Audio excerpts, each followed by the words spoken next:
Assalamu alaikum students. Welcome to the revision class of chapter number 5 which is D block elements. आज हम chapter number 5 D block elements को जो कि transition elements भी हम कहते हैं इसकी डिटेल स्टडी करेंगे। याद रहे ये रिवीजन क्लास है, इसका मतलब ये होता है कि आपके पिछले कॉन्सेप्ट्स क्लियर होंगे इस चैप्टर से रिलेटेड, तो हम इसको क्विकली रिवाइज करेंगे। लेकिन अगर आपने इसको पहली दफ़ा भी पढ़ना है तो कोशिश मेरी यही रहेगी कि इसको हम डिटेल में स्टडी करें। तो चलते हैं चैप्टर की तरफ, स्टार्ट करते हैं। ट्रांजिशन एलिमेंट्स होते क्या हैं? ट्रांजिशन एलिमेंट्स जिनको हम डी ब्लॉक एलिमेंट्स कहते हैं, तो पहले तो हमें क्लियर होना चाहिए डी ऑर्बिटल होता क्या है। फॉर एग्जांपल आपने अगर फर्स्ट ईयर का चैप्टर 3 याद किया हुआ हो तो उसमें आपको एस पी डी और एफ 4 ऑर्बिटल सिखाए गए थे। यहाँ पर भी आपके चैप्टर 1 में ये चीज़ें डिस्कस की गई हैं। तो डी ऑर्बिटल आपको पता है उसके अंदर टोटल 10 इलेक्ट्रॉन्स आ सकते हैं। तो आपके पास यहाँ पर इस ऑर्बिटल में अगर इलेक्ट्रॉनिक कन्फिग्रेशन की बात करें तो आपके पास 10 इलेक्ट्रॉन्स डी ऑर्बिटल में फिल होते हैं। यहाँ पर आपके पास सबसे पहले एस ब्लॉक एलिमेंट्स आते हैं, फिर उसके बाद आपने पढ़ा पी ब्लॉक एलिमेंट्स, फिर अब आप डी और एफ ब्लॉक एलिमेंट्स के बारे में पढ़ेंगे। तो डी ब्लॉक एलिमेंट्स या एफ ब्लॉक एलिमेंट्स दोनों ही ट्रांजिशन एलिमेंट्स कहलाते हैं। अब D block elements partially field होने की वजह से, अब चाहे आप बात करें उनकी ground state of free atom या उनका कोई आयन, फॉर एग्जांपल मेरे पास एक ट्रांजिशन मेटल है जिंक, अब ये फ्री स्टेट में हो यानी कि एटॉमिक स्टेट में हो या आयनिक स्टेट में हो, किसी भी स्टेट में हो, तो इसका डी ऑर्बिटल पार्शली फिल्ड होता है। इसी तरीके से और भी आपके पास बहुत सारे ट्रांजिशन एलिमेंट्स हैं जिसका हम यहाँ पर जिक्र करेंगे। तो डी ब्लॉक एलिमेंट्स उन एलिमेंट्स को कहते हैं जो ग्राउंड स्टेट में फ्री एटॉमिक स्टेट में हो या वो आयनिक स्टेट में हो, उनका डी ऑर्बिटल पार्शली फिल्ड होगा अगर, तो उनको उन तमाम एलिमेंट्स को हम कहेंगे कि ये ट्रांजिशन एलिमेंट्स हैं। अब ट्रांजिशन वर्ड क्यों हम इस्तेमाल करते हैं? क्योंकि इनकी जो प्रॉपर्टीज़ हैं ट्रांजिशनल होती हैं बिटवीन हाई रिएक्टिव एलिमेंट्स जो कि आपके एस ब्लॉक एलिमेंट्स होते हैं, और इनकी property also resembles with P block elements जो कि आपके ज़्यादातर कोवलेंट कंपाउंड्स बनाते हैं। आपके S block elements ionic compounds बनाते हैं, पी ब्लॉक एलिमेंट्स ज़्यादातर कोवलेंट कंपाउंड्स बनाते हैं। और अब तक आपने चैप्टर 3 और चैप्टर 4 के अंदर ये दोनों ही टाइप्स ऑफ एलिमेंट्स अच्छे से डिस्कस कर लिए हैं, तो आपको पता है दोनों की प्रॉपर्टीज़ में फ़र्क क्या है। ट्रांजिशन एलिमेंट्स की प्रॉपर्टी इनके दरमियान में होती है, यानी कि वो एस ब्लॉक एलिमेंट्स जो कि हाईली रिएक्टिव और स्ट्रॉन्ग इलेक्ट्रोपॉजिटिव होते हैं उनसे भी रिजेंबल कर रही होती है इनकी प्रॉपर्टी, और आपके पी ब्लॉक एलिमेंट जो कि आपके ज़्यादातर गैसेस होते हैं या नॉन मेटल्स होते हैं और उनके अंदर कोवलेंट कंपाउंड फॉर्मेशन होती है, तो उनसे भी ये रिजेंबल करते हैं। अब ट्रांजिशन एलिमेंट जिस तरह मैंने कहा सिर्फ डी ब्लॉक एलिमेंट्स नहीं होते, एफ ब्लॉक एलिमेंट्स भी होते हैं। एफ ब्लॉक एलिमेंट्स का मतलब उनका जो एफ ऑर्बिटल है ये पार्शली फिल्ड होगा, और ये आपके पीरियोडिक टेबल में जो लैंथेनाइड और एक्टिनाइड की सीरीज़ है उसके अंदर सारे के सारे elements F orbitals partially field करते हैं। तो बहरहाल एफ ब्लॉक एलिमेंट्स या डी ब्लॉक एलिमेंट्स ये आपने चैप्टर 1 में भी इसका इंट्रोडक्टरी पार्ट पढ़ा था, आपको पता है कि एफ और डी ऑर्बिटल्स या एफ और डी ब्लॉक एलिमेंट्स क्या होते हैं। तो यहाँ पर अब हम बात करते हैं इस चैप्टर के अंदर डी ब्लॉक एलिमेंट्स की, जो कि शुरू के आपकी सीरीज़ के हैं, शुरू के 10 एलिमेंट्स की हम बात कर रहे हैं। तो अगर आप अपना पीरियोडिक टेबल देखें तो आपके पास यहाँ पर 3b से स्टार्ट हो रहा है और 2b जिसके अंदर 8b के अंदर 3 कॉलम्स आ रहे हैं, ये आपके पास ट्रांजिशन एलिमेंट्स का पीरियोडिक टेबल है। तो डी ब्लॉक एलिमेंट्स, और इसी तरीके से आपके पास एफ ब्लॉक एलिमेंट्स हैं जिसमें लैंथेनाइड्स और एक्टिनाइड्स की सीरीज़ आती है। ये सारे एलिमेंट्स आपके डी ब्लॉक और एफ ब्लॉक एलिमेंट्स कहलाते हैं। अब चलते हैं वापस आपके चैप्टर की तरफ। यहाँ पर आपके पास कैंडियम से जिंक तक 10 एलिमेंट हैं, फिर वाइट्रियम से कैडमियम तक एंड सो ऑन, ये सारे आपके पास एलिमेंट्स हैं ऑफ डी ब्लॉक। इसी तरीके से एफ ब्लॉक एलिमेंट्स भी आपके पास हैं, फ्रॉम सीरियम टू ल्यूटेटियम, और ये आपके पास एक्टिनम टू लॉरेंशियम, ये सारे आपके लैंथेनाइड्स और एक्टिनाइड की सीरीज़ के अंदर एलिमेंट्स आते हैं। ये बेसिक इंट्रोडक्शन था आपके डी और एफ ब्लॉक एलिमेंट्स का। और कभी कभार हम डी ब्लॉक एलिमेंट्स को आउटर ट्रांजिशन एलिमेंट्स भी कहते हैं और एफ ब्लॉक एलिमेंट्स को इनर ट्रांजिशन एलिमेंट्स भी कहते हैं। तो यहाँ पर हम फर्स्ट सीरीज़ को डिस्कस करने जा रहे हैं डी ब्लॉक एलिमेंट्स की। तो स्टार्ट करते हैं। अब नेक्स्ट आपका जो टॉपिक है occurrence of transition elements in Pakistan, ये आपने खुद पढ़ना है। इसके अंदर आपको बताया हुआ है कि कौन सा आपका मेटल कहाँ से मिलेगा।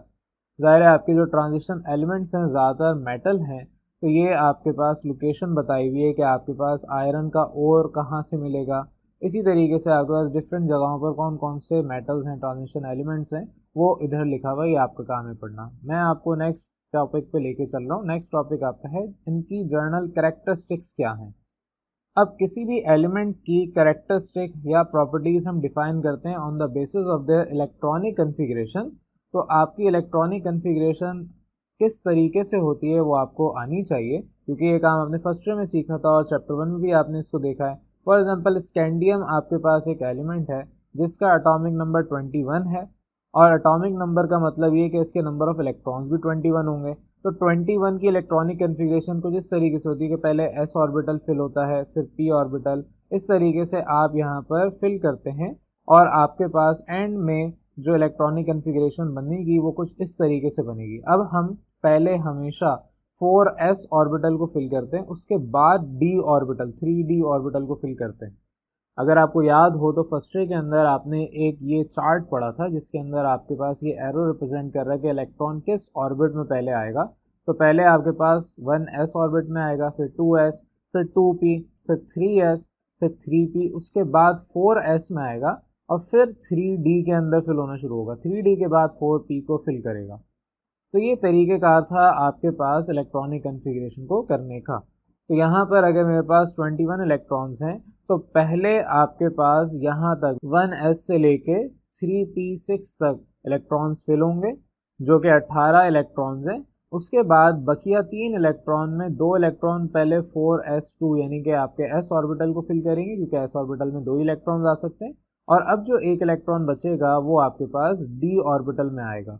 इसी तरीके से सिमिलरली आपके पास टाइटेनियम है जिसका एटॉमिक नंबर 22 यानी इलेक्ट्रॉन्स 22 हैं, तो आपके पास यही सेम इलेक्ट्रॉनिक कन्फिग्रेशन होगी और जो लास्ट का आपके पास दूसरा इलेक्ट्रॉन होगा वो d ऑर्बिटल में आएगा। इसी तरीके से आपके पास वेनेडियम है, क्रोमियम है और मैग्नीस है। अब इन दोनों में क्रोमियम और मैग्नीस में थोड़ा सा डिफरेंस ये आता है कि आपके पास एक रूल है जिसको आप हुंड्स रूल कहते हैं। तो यहाँ पर आपके पास सबसे पहले इलेक्ट्रॉन सिंगली फिल्ड होना शुरू होंगे। आपके पास इलेक्ट्रॉन यहाँ पर आएगा तो आपका 4s2 होगा और फिर आपके पास 3d4 होगा। लेकिन क्योंकि आपका जो d ऑर्बिटल है उसके अंदर इलेक्ट्रॉन्स सिंगली फिल्ड होते हैं, एक इलेक्ट्रॉन यहाँ पर आएगा और फिर उसके बाद आपके पास अब 5 के बजाय यहाँ पर 4 फिल हो रहे होंगे, एक की जगह खाली है। तो क्या होगा, ये जो 2 कम्प्लीटली फिल्ड थे, s ऑर्बिटल में 2 इलेक्ट्रॉन कम्प्लीटली फिल्ड थे, ये एक इलेक्ट्रॉन इस जगह को ऑक्यूपाई करेगा और यहाँ से आपके पास जो इलेक्ट्रॉन है वो सिंगल हो जाएगा।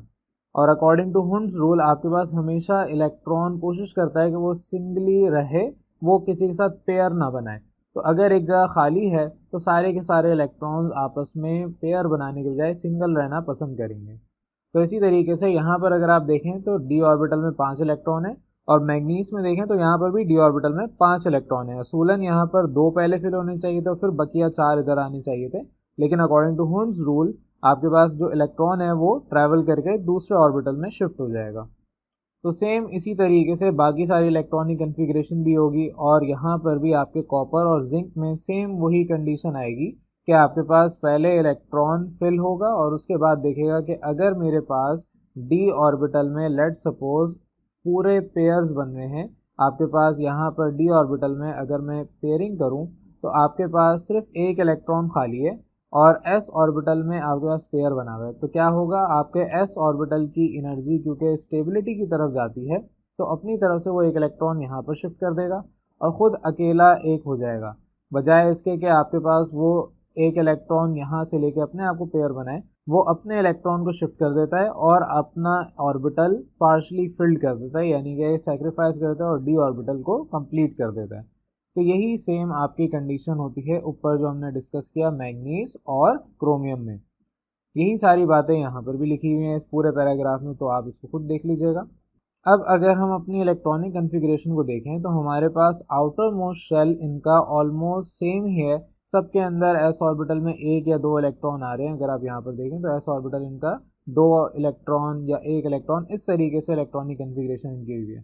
तो आउटर मोस्ट शेल जो इनके पास है उसकी इलेक्ट्रॉनिक कन्फिग्रेशन ऑलमोस्ट सेम है।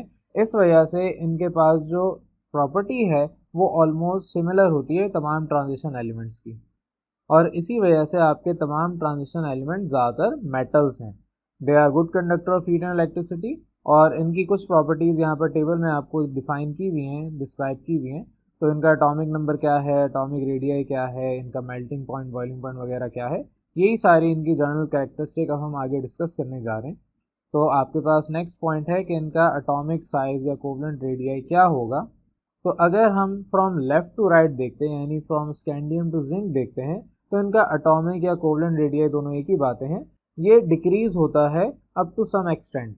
आपके पास जैसे ही एटॉमिक नंबर इनका इंक्रीज़ होगा, इनका एटॉमिक साइज़ डिक्रीज़ होगा।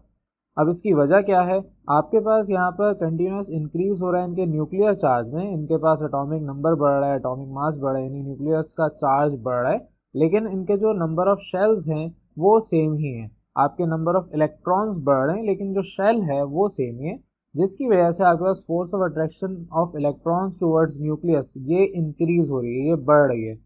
और जब फोर्स ऑफ अट्रैक्शन बढ़ेगी तो ज़ाहिर है आपका जो साइज़ है वो कॉन्ट्रैक्ट होगा, और इस वजह से आपके ये जितने भी एलिमेंट्स हैं ये एस ब्लॉक एलिमेंट्स के कंपैरिजन में छोटे होते हैं। ये तो बात थी इनके साइज़ के ऊपर। अब बात करते हैं इनके आयनाइजेशन पोटेंशियल, कि इनका amount of energy required to form an ion क्या है। तो जैसे कि आपको पता है आयनाइजेशन पोटेंशियल हम कहते हैं वो अमाउंट ऑफ एनर्जी जो रिक्वायर्ड है to remove an electron from an atom in its gaseous state.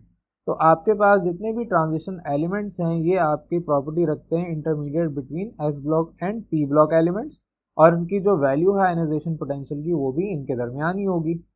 अब जितने भी हमारे ट्रांजिशन एलिमेंट्स हैं ये लेस रिएक्टिव होते हैं as compare to s block elements, यानी कि ग्रुप 1 और ग्रुप 2A के मुताबिक अगर हम देखते हैं तो ये लेस रिएक्टिव हैं, और ये ज़्यादा इलेक्ट्रोपॉजिटिव हैं as compare to p block elements. अब ये जो प्रॉपर्टी है आपकी ये इंटरमीडिएट है between s and p block elements, तो ये आइदर आयनिक और कोवलेंट कंपाउंड्स बनाते हैं, डिपेंड करता है किस कंडीशन में। अगर हमारे पास कंपाउंड आयनिक फॉर्म कर रहा है, यानी आयनिक प्रोडक्ट बन रहा है, आयनिक कंपाउंड बन रहा है, तो उसमें एक रीज़न ये होता है कि उनकी ऑक्सीडेशन स्टेट कम होगी, और अगर वो कोवलेंट कंपाउंड बना रहा है तो एक कंडीशन ये होती है कि उनकी ऑक्सीडेशन स्टेट ज़्यादा होगी। तो ये आपका टॉपिक था आयनाइजेशन पोटेंशियल का। अब नेक्स्ट प्रॉपर्टी के ऊपर बात करते हैं, मेल्टिंग एंड बॉइलिंग पॉइंट।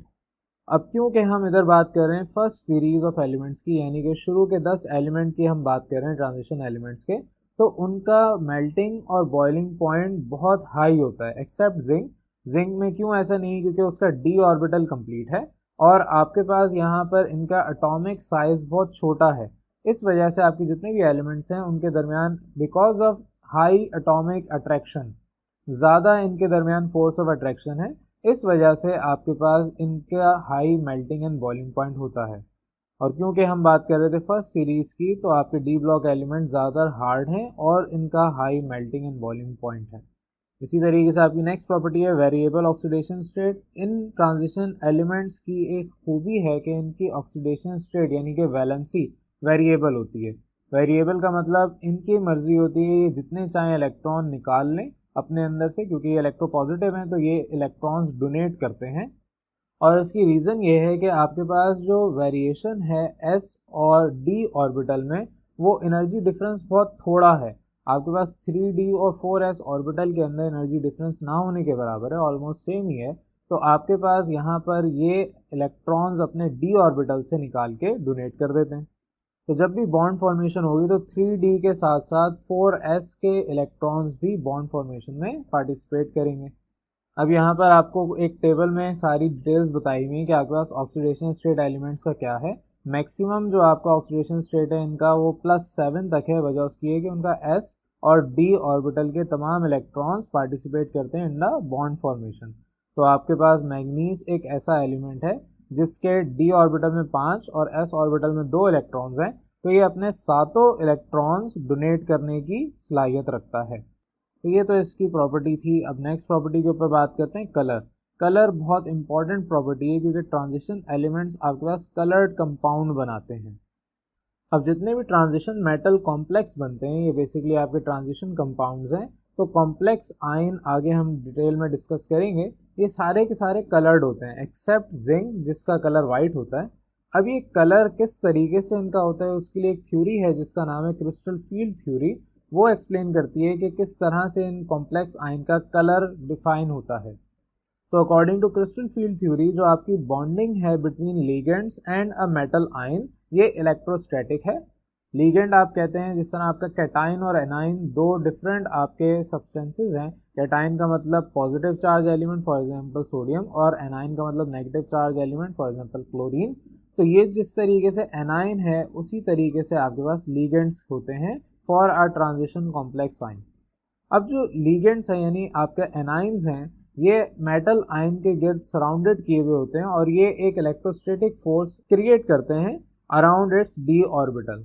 इससे होता क्या है, आपके पास जो डी ऑर्बिटल है उसको 5 हिस्सों में ये तकसीम कर देता है और उसे 2 sets of different energy levels में इसको ब्रेक करता है। एक आपके पास कहलाता है हायर एनर्जी और दूसरा आपका कहलाता है लोअर एनर्जी पेयर। तो एक पेयर है, दूसरा ट्रायो है, यानी कि आपके पास 5 में से 3 ऑर्बिटल अलग हो गए, सब ऑर्बिटल इसको कहते हैं, और आपके बकिया 2 अलग हो गए। ये जो हायर एनर्जी के ऑर्बिटल्स हैं इसको आप Eg से रिप्रेजेंट करते हैं और जो आपके पास लोअर एनर्जी के ट्रायो है यानी कि आपके पास डी जनरेटेड 5 डी ऑर्बिटल्स में से 3 जो अलग हो गए उसको आप T2G से रिप्रेजेंट कर रहे हैं और इनके दरमियान जो एनर्जी डिफरेंस है वो डेल्टा O से रिप्रेजेंट कर रहे हैं। अभी जो हमारे पास डेल्टा O है, ये जो आपके पास एनर्जी डिफरेंस है, ये अगर बराबर हो जाए, इक्विवेलेंट हो वेवलेंथ के इन द विजिबल रीजन, तो जिस लाइट की वेवलेंथ के ये बराबर होगा वो लाइट आपके पास यहाँ पर शो हो रही होगी। फॉर एग्जांपल आपके पास ये एब्जॉर्ब करता है, आप सबको पता है कि जो लाइट एब्जॉर्ब हो रही है उसके अंदर जो भी कलर होता है अगर वो एब्जॉर्ब हो जाए तो वो कलर नज़र नहीं आता, बाकी कलर उसमें से कोई नज़र आ रहा होता है। तो फॉर एग्जांपल कभी एक इलेक्ट्रॉन अपनी जगह से मूव करेगा from lower energy set to higher energy set आपके डी ऑर्बिटल के अंदर, तो इसको करने में आपके पास जो वेवलेंथ के कुछ कंपोनेंट होंगे जैसे कि फॉर एग्जांपल वाइट लाइट के, वो रिमूव हो जाएंगे और जो बकिया रिमेनिंग कंपोनेंट्स होंगे उस वेवलेंथ के, जो कि आपकी लाइट है वो रिफ्लेक्ट हो रही होगी यानी कि ट्रांसमिट हो रही होगी और जो आपका कलर है वो आपको नज़र आ रहा होगा।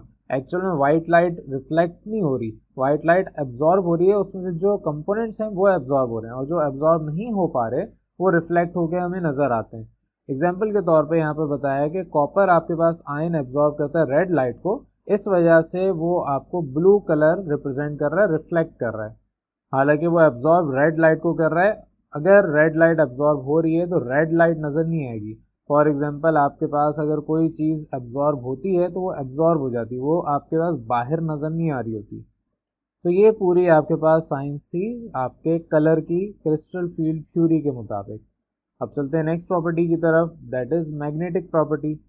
अब जितने भी आपके पास ट्रांजिशन एलिमेंट्स हैं उसमें से ज़्यादातर कंपाउंड्स पैरामैग्नेटिक होते हैं। पैरामैग्नेटिक का मतलब ये होता है कि they are attracted into a magnetic field. जब भी आप किसी फॉर एग्जांपल आयरन की चीज़ लें उसके सामने मैग्नेट रख दें तो आयरन मैग्नेट के तरफ अट्रैक्ट होता है, चिपक जाता है। और ये जो आपके पास फिनोमेना है पैरामैग्नेटिज्म का, ये जनरली कॉज करता है by the presence of unpaired electronic spin. आपके जो एटम्स हैं ट्रांजिशन एलिमेंट्स के उसके अंदर डी ऑर्बिटल है और डी ऑर्बिटल के अंदर जो इलेक्ट्रॉन्स हैं ये आपके पास पेयर में नहीं है, ज़्यादातर पेयर में नहीं है, लेकिन जो पेयर में है भी तो आपके पास ज़्यादातर इलेक्ट्रॉन्स अनपेयर्ड हैं और पेयर में ना होने की वजह से, अब चाहे वो आयन फॉर्मेशन में हो या आपके एटॉमिक स्टेट में हो, उनके अंदर अनपेयर्ड इलेक्ट्रॉनिक स्पिन होने की वजह से आपके पास मैग्नेटिज्म जनरेट होता है। एलिमेंट्स जैसे कि आयरन, कोबाल्ट, निकल, ये सारे फेरोमैग्नेटिक हैं। फेरोमैग्नेटिक का मतलब कि ये मैग्नेटाइज्ड किए जा सकते हैं। इनको आप फॉर एग्जांपल इलेक्ट्रिसिटी देके, इलेक्ट्रिक करंट देके, एक आपने बचपन में सीखा होगा कि एक कील आप लेते हैं, उसके इर्द गिर्द आप वायरिंग कर देते हैं, आप वायर का लूप लगा देते हैं और फिर उस वायर को आप सेल के साथ लगा के उसको मैग्नेटाइज करते हैं। तो ये आपने बचपन में अगर साइंस में कभी पढ़ा हो तो ये काम किया होगा। आप एक कील के ऊपर तार को लपेट के सेल लगाते हैं तो आपके पास वो एक मैग्नेटिक बन जाता है, यानी कि मैग्नेट फॉर्म हो जाता है और वो आपके पास इलेक्ट्रोस्टैटिक फोर्स ऑफ अट्रैक्शन की वजह से दूसरे एलिमेंट को अपनी तरफ अट्रैक्ट करता है। तो बहरहाल इसकी ये मैग्नेटिक प्रॉपर्टी थी। नेक्स्ट प्रॉपर्टी के ऊपर बात करते हैं, कैटालिटिक प्रॉपर्टीज़। अब ट्रांजिशन एलिमेंट्स या उनके कंपाउंड्स ये ज़्यादातर कैटलिस्ट के तौर पे हम इस्तेमाल करते हैं केमिकल इंडस्ट्रीज़ के अंदर। कैटलिस्ट आप कहते हैं ऐसे सब्सटेंस को जो आपके केमिकल रिएक्शन में पार्ट नहीं लेता, आपके पास इटसेल्फ कंज्यूम नहीं होता, लेकिन ये एक्सीलरेट कर देता है या रिटार्ड स्लो डाउन कर देता है आपके प्रोसेस को। तो कैटलिस्ट इटसेल्फ कंज्यूम नहीं होता किसी भी केमिकल रिएक्शन के अंदर, लेकिन वो वहाँ पर एक्टिव पार्ट ले रहा होता है टू प्रोसीड द रिएक्शन। आपके रिएक्शन को प्रोसीड, अब आगे आपको उसको बढ़ाना है, उसकी स्पीड को या कम करना है, उसके लिए आप कैटलिस्ट को इस्तेमाल करते हैं। तो जितने भी ट्रांजिशन एलिमेंट्स हैं जिनको आप एज अ कैटलिस्ट इस्तेमाल कर रहे हैं, अब चाहे वो आपके पास कोई भी कैटलिस्ट हो, वो क्या करेगा, एक अनस्टेबल इंटरमीडिएट कंपाउंड बना के देगा जो कि आपको प्रोवाइड करता है सूटेबल सरफेस एरिया। जैसे कि फॉर एग्जांपल आप अगर एक कैटलिस्ट इस्तेमाल करते हैं और उसे आपने किसी रिएक्शन के लिए इस्तेमाल किया जिसमें गैस इन्वॉल्व है, तो गैस वहाँ पर एब्जॉर्ब होगी और एक सूटेबल सरफेस एरिया गैस को मिल जाता है ताकि वो वहाँ पर एब्जॉर्ब होकर थोड़ी देर रेस्ट करके रिएक्शन करके फिर एस्केप कर जाए। तो यहाँ पर एग्जांपल के तौर पर निकल एक कैटलिस्ट है जो कि हाइड्रोजनेशन ऑफ वेजिटेबल ऑयल के लिए इस्तेमाल किया जाता है, या iron in the manufacturing of ammonia इस्तेमाल किया जाता है। वेनेडियम पेंटाऑक्साइड आपके पास कन्वर्ट करने के लिए सल्फर डाइऑक्साइड को सल्फर ट्राइऑक्साइड में इस्तेमाल किया जा रहा होता है।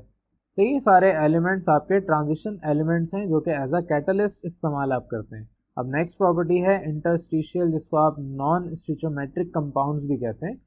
इंटरस्टिशियल कंपाउंड्स का मतलब क्या कि आपके पास यहाँ पर ट्रांजिशन एलिमेंट्स जो कि एक इनडेफिनेट स्ट्रक्चर शो करते हैं, आपके पास इनका कोई डेफिनेट स्ट्रक्चर नहीं होता और कोई डेफिनेट प्रोपोर्शन में ये लोग नहीं होते, तो ऐसे तमाम कंपाउंड्स को इंटरस्टिशियल या नॉन स्टिचोमेट्रिक कंपाउंड्स कहते हैं। अब नॉन स्टिचोमेट्रिक का मतलब, स्टिचोमेट्री आपने पढ़ी है फर्स्ट ईयर के अंदर, इसका मतलब बेसिकली ये होता है कि आपके पास रिएक्शन हो रहा है तो आपका कौन सा एलिमेंट किधर जा रहा है और उसके क्या नंबर ऑफ मोल्स हैं, क्या उसका मास है, वॉल्यूम है वगैरह, वो सारा स्टिचोमेट्री में आता है। नॉन स्टिचोमेट्री का मतलब ये कि आपके पास जितने भी ट्रांजिशन एलिमेंट्स हैं उनकी वेरिएबल ऑक्सीडेशन स्टेट होती है डी ब्लॉक एलिमेंट्स की, और इसके अलावा उनके अंदर जो इनका स्ट्रक्चर है, जो इनका सॉलिड स्ट्रक्चर है, उसके अंदर डिफेक्ट होता है, उसके अंदर जगह होती है ज़्यादा। अगर मैं छोटे एलिमेंट्स की बात करूं जैसे कि हाइड्रोजन, बोरॉन, कार्बन, नाइट्रोजन वगैरह, ये उस स्ट्रक्चर में जाते हैं और वहाँ पर जो वॉइड स्पेसेस होती हैं, होल्स होते हैं, उस क्रिस्टल लैटिक्स के अंदर जाके ये अपने आप की जगह बना लेते हैं, रिजाइड कर लेते हैं। तो जितने भी ये एलिमेंट्स हैं छोटे साइज़ के, ये बड़े एलिमेंट के अंदर जहाँ इनको जगह नज़र आती है वहाँ पर ये अपनी जगह बनाते हैं, और वहाँ पर जगह बनाने से वो रिएक्शन में पार्ट नहीं लेते। इस वजह से वहाँ पर कोई स्टिचोमेट्रिक कंपोजिशन नहीं है। फॉर एग्जांपल टाइटेनियम आपके पास एक एलिमेंट है, बड़ा होता है साइज में, और हाइड्रोजन उसके कंपैरिजन में बहुत छोटा है, तो हाइड्रोजन वहाँ पर जाके रिजाइड कर लेता है, वहाँ पे जगह अपनी बना लेता है। अब यहाँ पर अगर देखें तो 1.73 कोई स्पेसिफिक वैल्यू नहीं है हाइड्रोजन की, ये एक आपके पास कलेक्टिव वैल्यू है कि पूरे टाइटेनियम में आपको जो प्रोपोर्शन मिलेगा हाइड्रोजन का 1.73 टाइम होगा कि ये जो छोटी छोटे होल्स से जगह थी स्ट्रक्चर के अंदर, लूप होल्स से, वहाँ पर ये हाइड्रोजन जाके रुक गया। इसके अलावा आपके पास एलॉयज़ हैं। एलॉयज़ आप उन सब्सटेंस को कहते हैं जिसके अंदर दो या दो से ज़्यादा मेटल्स आपस में कंबाइन हो जाएं। ये आपके पास इंटरस्टिशियल कंपाउंड्स होते हैं क्योंकि आपके पास फॉर एग्जांपल एक ब्रास है which is the mixture of copper and zinc, bronze है जो कि कॉपर, जिंक और टिन से मिलकर बना होता है। तो ये सारे आपके डिफरेंट एलिमेंट्स हैं, आपस में कंबाइन किए गए हैं, ज़बरदस्ती इनको हमने मिक्स किया है, इनके दरमियान कोई रिएक्शन नहीं हुआ। तो जहाँ पर रिएक्शन नहीं होता वहाँ पर आप कहते हैं कि ये नॉन स्टिचोमेट्रिक या इंटरस्टिशियल कंपाउंड है। तो ये इनकी प्रॉपर्टी है। नेक्स्ट इनकी प्रॉपर्टी कॉम्प्लेक्स फॉर्मेशन है। ये आपके पास कॉम्प्लेक्स आयंस फॉर्म करते हैं। अब ट्रांजिशन एलिमेंट्स आपके पास फॉर्म करते हैं कोऑर्डिनेशन कंपाउंड्स। कोऑर्डिनेशन कंपाउंड्स आपके पास ज़्यादा कॉम्प्लेक्स कहा जाता है, कॉम्प्लेक्स आयन या कॉम्प्लेक्सेस। वजह उसकी ये है कि आपके पास जो एस पी ऑर्बिटल के एलिमेंट्स हैं, यानी कि एस और पी ब्लॉक एलिमेंट्स, ये आपके पास जो प्रॉपर्टी रखते हैं उसके दरमियान में इनकी कोई ना कोई प्रॉपर्टी होती है, तो ये कॉम्प्लेक्स कंपाउंड कहलाते हैं। अब वजह उसकी क्या है, आपके जितने भी ट्रांजिशन एलिमेंट्स हैं ये छोटे हैं, स्मॉल साइज रखते हैं, हाईली चार्ज हैं, और ये आयंस जो बनाएंगे वो हाई चार्ज आयन बनाते हैं। इनका जो डी ऑर्बिटल है ये वैकेंट होता है, खाली होता है। अब ये जो डी ऑर्बिटल खाली होता है उसकी वजह से ये क्या करते हैं, एक्सेप्ट करते हैं लोन पेयर ऑफ इलेक्ट्रॉन्स दूसरे एटम से, आयंस या मॉलिक्यूल्स, और ये जो आपके दूसरे एटम, आयंस और मॉलिक्यूल्स हैं ये कहलाते हैं लीगेंड्स। तो फॉर एग्जांपल आपके पास फेरोसाइनाइड एक आपके पास कॉम्प्लेक्स आयन है। ये क्या करता है, आपके 6 साइनाइड आयंस को अपने साथ अटैच करता है और उनके जो लोन पेयर ऑफ इलेक्ट्रॉन्स हैं इनको एक्सेप्ट करता है। और जो सेंट्रल एलिमेंट्स है ये इटसेल्फ आपका फेरस यानी कि आयरन होता है। फेरस आयन आपको पता है +2 वैलेंसी रखता है अपने अंदर, लेकिन ये जो आयरन है इसके पास lone pair of electrons accept करने की एबिलिटी है। तो 6 साइनाइड आयन से ये इनका एक एक लोन पेयर लेगा और खुद आपके एक कॉम्प्लेक्स आयन बना लेगा। ये आपके पास कुछ इस तरीके से कॉम्प्लेक्स आयन नज़र आ रहा होता है। तो कॉम्प्लेक्स आयन भी बनाते हैं, ये भी इनकी एक प्रॉपर्टी है। नेक्स्ट प्रॉपर्टी इनकी है कि इनका ट्रांजिशन मेटल कॉम्प्लेक्स जो है वो किस तरह से बनता है, अब उसके ऊपर बात करते हैं। अब जिस तरह ऊपर वाली प्रॉपर्टी हमने डिस्कस की, तो जितने भी कंपाउंड्स जिनके अंदर कॉम्प्लेक्स आयन या कॉम्प्लेक्स मॉलिक्यूल मौजूद होता है और उनके अंदर सेंट्रल एलिमेंट मेटल एटम होता है या मेटल का आयन होता है, और वो मेटल का एटम या आयन सराउंडेड होता है by a number of oppositely charged ions या न्यूट्रल मॉलिक्यूल्स, जिनको हम लिगेंड्स भी कहते हैं, इस तरह के एलिमेंट्स को आप कहते हैं कि ये कोऑर्डिनेशन कंपाउंड्स या कॉम्प्लेक्स कंपाउंड्स हैं। अब जो हमारे पास सेंट्रल एटम होता है वो हमेशा ट्रांजिशन एलिमेंट ज़्यादातर होता है। आपके पास ये जितने भी सेंट्रल एटम हैं ये बाउंडेड होते हैं बाय लिगेंड्स। तो आपका जो नंबर ऑफ लिगेंड्स हैं अगर वो सेंट्रल एटम के इर्द गिर्द सराउंडेड हैं तो उनको हम कहेंगे, उन नंबर को कहेंगे कि इनका ये कोऑर्डिनेशन नंबर है। फॉर एग्जांपल मेरे पास यहाँ पे डाई अमाइन क्यूप्रस आयन है, ये आपके पास इस तरीके से। इसका अगर मुझे कोऑर्डिनेशन नंबर मालूम करना हो तो मैं देखूंगा कि सेंट्रल एटम जो कि मेरा क्यूप्रस आयन है, कॉपर है, उसके इर्द गिर्द कितने लीगेंड्स हैं। अब यहाँ लीगेंड अमोनिया है और जो कि अमोनिया 2 मॉलिक्यूल्स अटैच्ड हैं, तो ये 2 अमोनिया मॉलिक्यूल्स कोऑर्डिनेट कर रहे हैं विद क्यूप्रस आयंस और इस वजह से इनका कोऑर्डिनेशन नंबर क्या होगा, 2। ये कोऑर्डिनेशन नंबर आपके पास बहुत इंपॉर्टेंट पॉइंट है, एमसीक्यूज में भी पूछा जाता है, कभी कभार सवाल भी आ जाता है कि कोऑर्डिनेशन नंबर क्या होता है, तो आपको ये कॉन्सेप्ट क्लियर होना चाहिए। अब कोऑर्डिनेटिंग ग्रुप्स जिनको हम लिगेंड्स भी कहते हैं, इनको ज़्यादातर हम कहते हैं कि ये लुईस बेसिस हैं। आपने अगर एसिड और बेस का कॉन्सेप्ट पढ़ा हो तो उसके अंदर लुईस एसिड बेस कॉन्सेप्ट आता है, तो वही आपके पास यहाँ पर सेम कॉन्सेप्ट है लुईस बेसिस का। अब यहाँ पर आपके कोऑर्डिनेटिंग ग्रुप्स यानी कि लिगेंड्स को 2 हिस्सों में डिवाइड किया गया है। 2 ग्रुप्स आपके पास हैं। पहला मोनो, जिसको आप यूनिडेंटेट भी कहते हैं, इसके अंदर आपके पास सिर्फ एक कोऑर्डिनेटिंग एटम होता है। फॉर एग्जांपल आपके पास ये वाटर है, अमोनिया है, साइनाइड और इसी तरीके से दीगर हैं हैलाइड्स वगैरह। और दूसरा आपका जो ग्रुप है उसे आप कहते हैं पॉली या मल्टीडेंटेट। उसके अंदर 2 या 2 से ज़्यादा इलेक्ट्रॉनिक पेयर डोनर होते हैं। अगर आप ऊपर मोनो या यूनिडेंटेट देखें तो उसके अंदर या तो न्यूट्रल एलिमेंट्स हैं या आपके पास एक ही इलेक्ट्रॉनिक पेयर डोनर होता है। लेकिन यहाँ पर आपके पास जितने भी पॉलीडेंटेट है उसके अंदर न्यूट्रल हो, लेकिन आपके पास 2 या 2 से ज़्यादा इलेक्ट्रॉनिक पेयर डोनेशन हो रही होती है। तो इस तरह के एटम्स या मॉलिक्यूल्स को आप लिगेंड्स में शामिल करते हैं। एग्जाम्पल के तौर पे यहाँ पर आपको कुछ लिगेंड्स बताए हुए हैं मल्टी और यूनिडेंटेट के बारे में। आपके पास यहाँ पर फॉर एग्जाम्पल ऑक्जेलेट आयन है या इथाइलिन डाइअमाइन है, ये सारे के सारे बाइडेंटेट या ट्राइडेंटेट हैं, बेसिकली पॉलीडेंटेट की एग्जाम्पल है। और आपके पास डाई इथाइलिन ट्राइअमाइन जो कि ये गिवन है, या आपके पास इथाइलिन डाइअमाइन टेट्राएसिटेट जिसकी शॉर्ट फॉर्म EDTA है, ये आपका गिवन है। ये आयंस आपके पास एग्जांपल हैं हेक्साडेंटेट के। इनके पास हेक्सा मतलब 6 आपके इलेक्ट्रॉनिक पेयर डोनेट करने की कैपेसिटी है। तो पॉलीडेंटेट या मल्टीडेंटेट को आप कहते हैं चिलेटिंग एजेंट। आपके पास जितने भी पॉली या मल्टीडेंटेट हैं इनको आप ऑल्सो कॉल्ड चिलेटिंग एजेंट। और ये जो चिलेटिंग एजेंट हैं आपके on coordination with central atom, ये फॉर्म करते हैं एक रिंग स्ट्रक्चर जिसको आप कहते हैं चिलेट।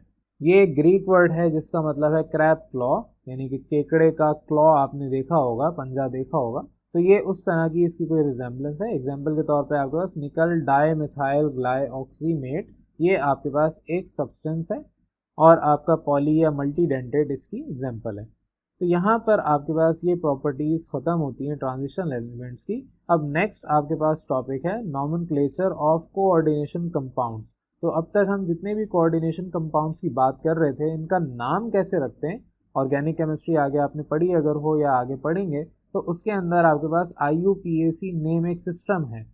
IUPAC का मतलब international union of pure and applied chemistry. ये एक आपके पास इदारा है जिसने नेम किस तरह से करना है उसके एक पूरे स्टैंडर्ड प्रोसीजर बनाए हुए। तो ये सारी डिटेल हम अब नेक्स्ट टॉपिक में पढ़ते हैं। अब according to IUPAC naming system, आपके पास कोई भी सिंपल आयनिक कंपाउंड की बात करें तो पहले नाम कैटाइन का लिखा जाता है, फिर उसके बाद एनाइन का लिखा जाता है। लेकिन कॉम्प्लेक्स आयन की नेम करते वक्त आप क्या करते हैं, जो नेगेटिव लिगेंड है इसका नाम पहले लिखते हैं और फिर आप न्यूट्रल लिगेंड का नाम लिखते हैं और फाइनली आप मेटल का नाम लिखते हैं।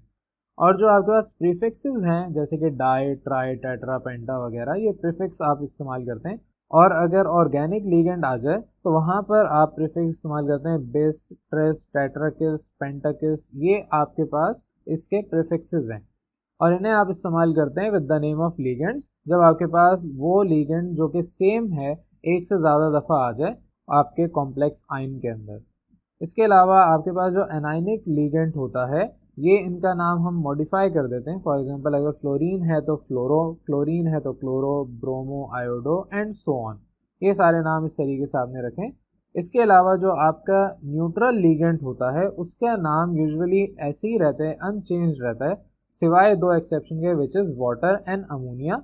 वाटर को आप एक्वो कहते हैं और अमोनिया को आप अमाइन कहते हैं। और इसी के साथ साथ आपके पास जो मेटल आयन है जो चार्ज्ड होता है उसको आप इंडिकेट करते हैं बाय रोमन न्यूमेरिकल वैल्यू, जैसे कि यहाँ पर 1 2 3 4 लिखी गई है, ये आप उसके नाम के साथ लिखते हैं। अब अगर हमारे कॉम्प्लेक्स कंपाउंड में कैटाइन या न्यूट्रल मॉलिक्यूल आ रहा है मेटल, तो आपके पास जो सेंट्रल मेटल आयन है उसे आप इंग्लिश के नेम से ही लिखेंगे और साथ में उसका ऑक्सीडेशन स्टेट लिखेंगे उसी रोमन न्यूमेरिकल वैल्यू में। ब्रैकेट यानी कि पैरेंथेसिस ब्रैकेट को कहते हैं, उसमें लिखेंगे, जैसे कि निकल 0 न्यूट्रल है तो 0, आयरन 2 यानी कि पॉजिटिव आपके पास वैलेंसी है +2, कॉपर के ऊपर +1 है तो इसलिए ब्रैकेट में 1 आपने न्यूमेरिक वैल्यू से लिखा है।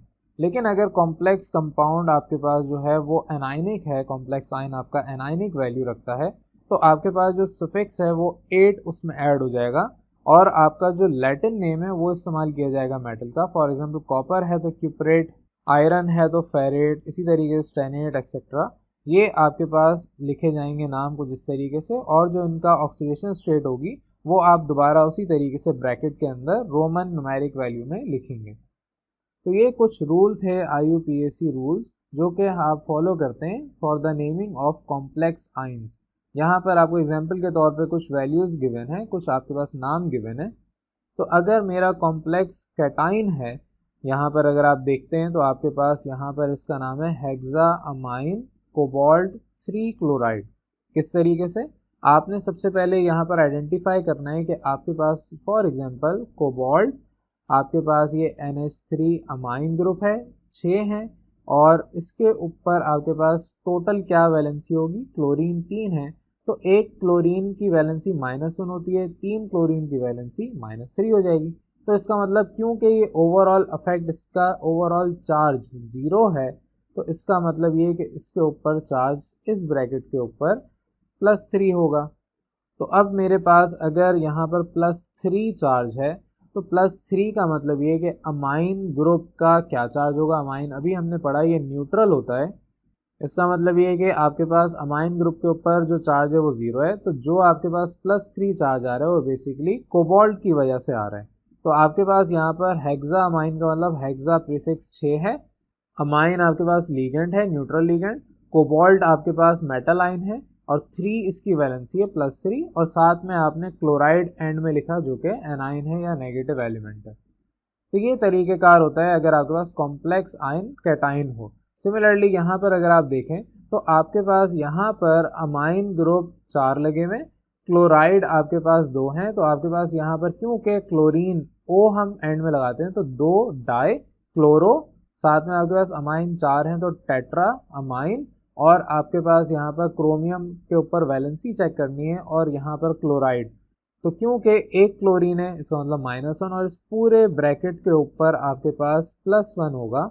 +1 का मतलब ये है कि अमाइन तो आपके पास न्यूट्रल हैं, क्लोरीन 2 हैं, इसका मतलब -2 इनके ऊपर चार्ज आएगा, और आपके पास क्रोमियम के ऊपर अगर मैं फॉर एग्जांपल चार्ज +3 लेता हूँ तो ओवरऑल मेरे पास +3 - 2 = +1 चार्ज आएगा जो कि यहाँ पर आपके पास है।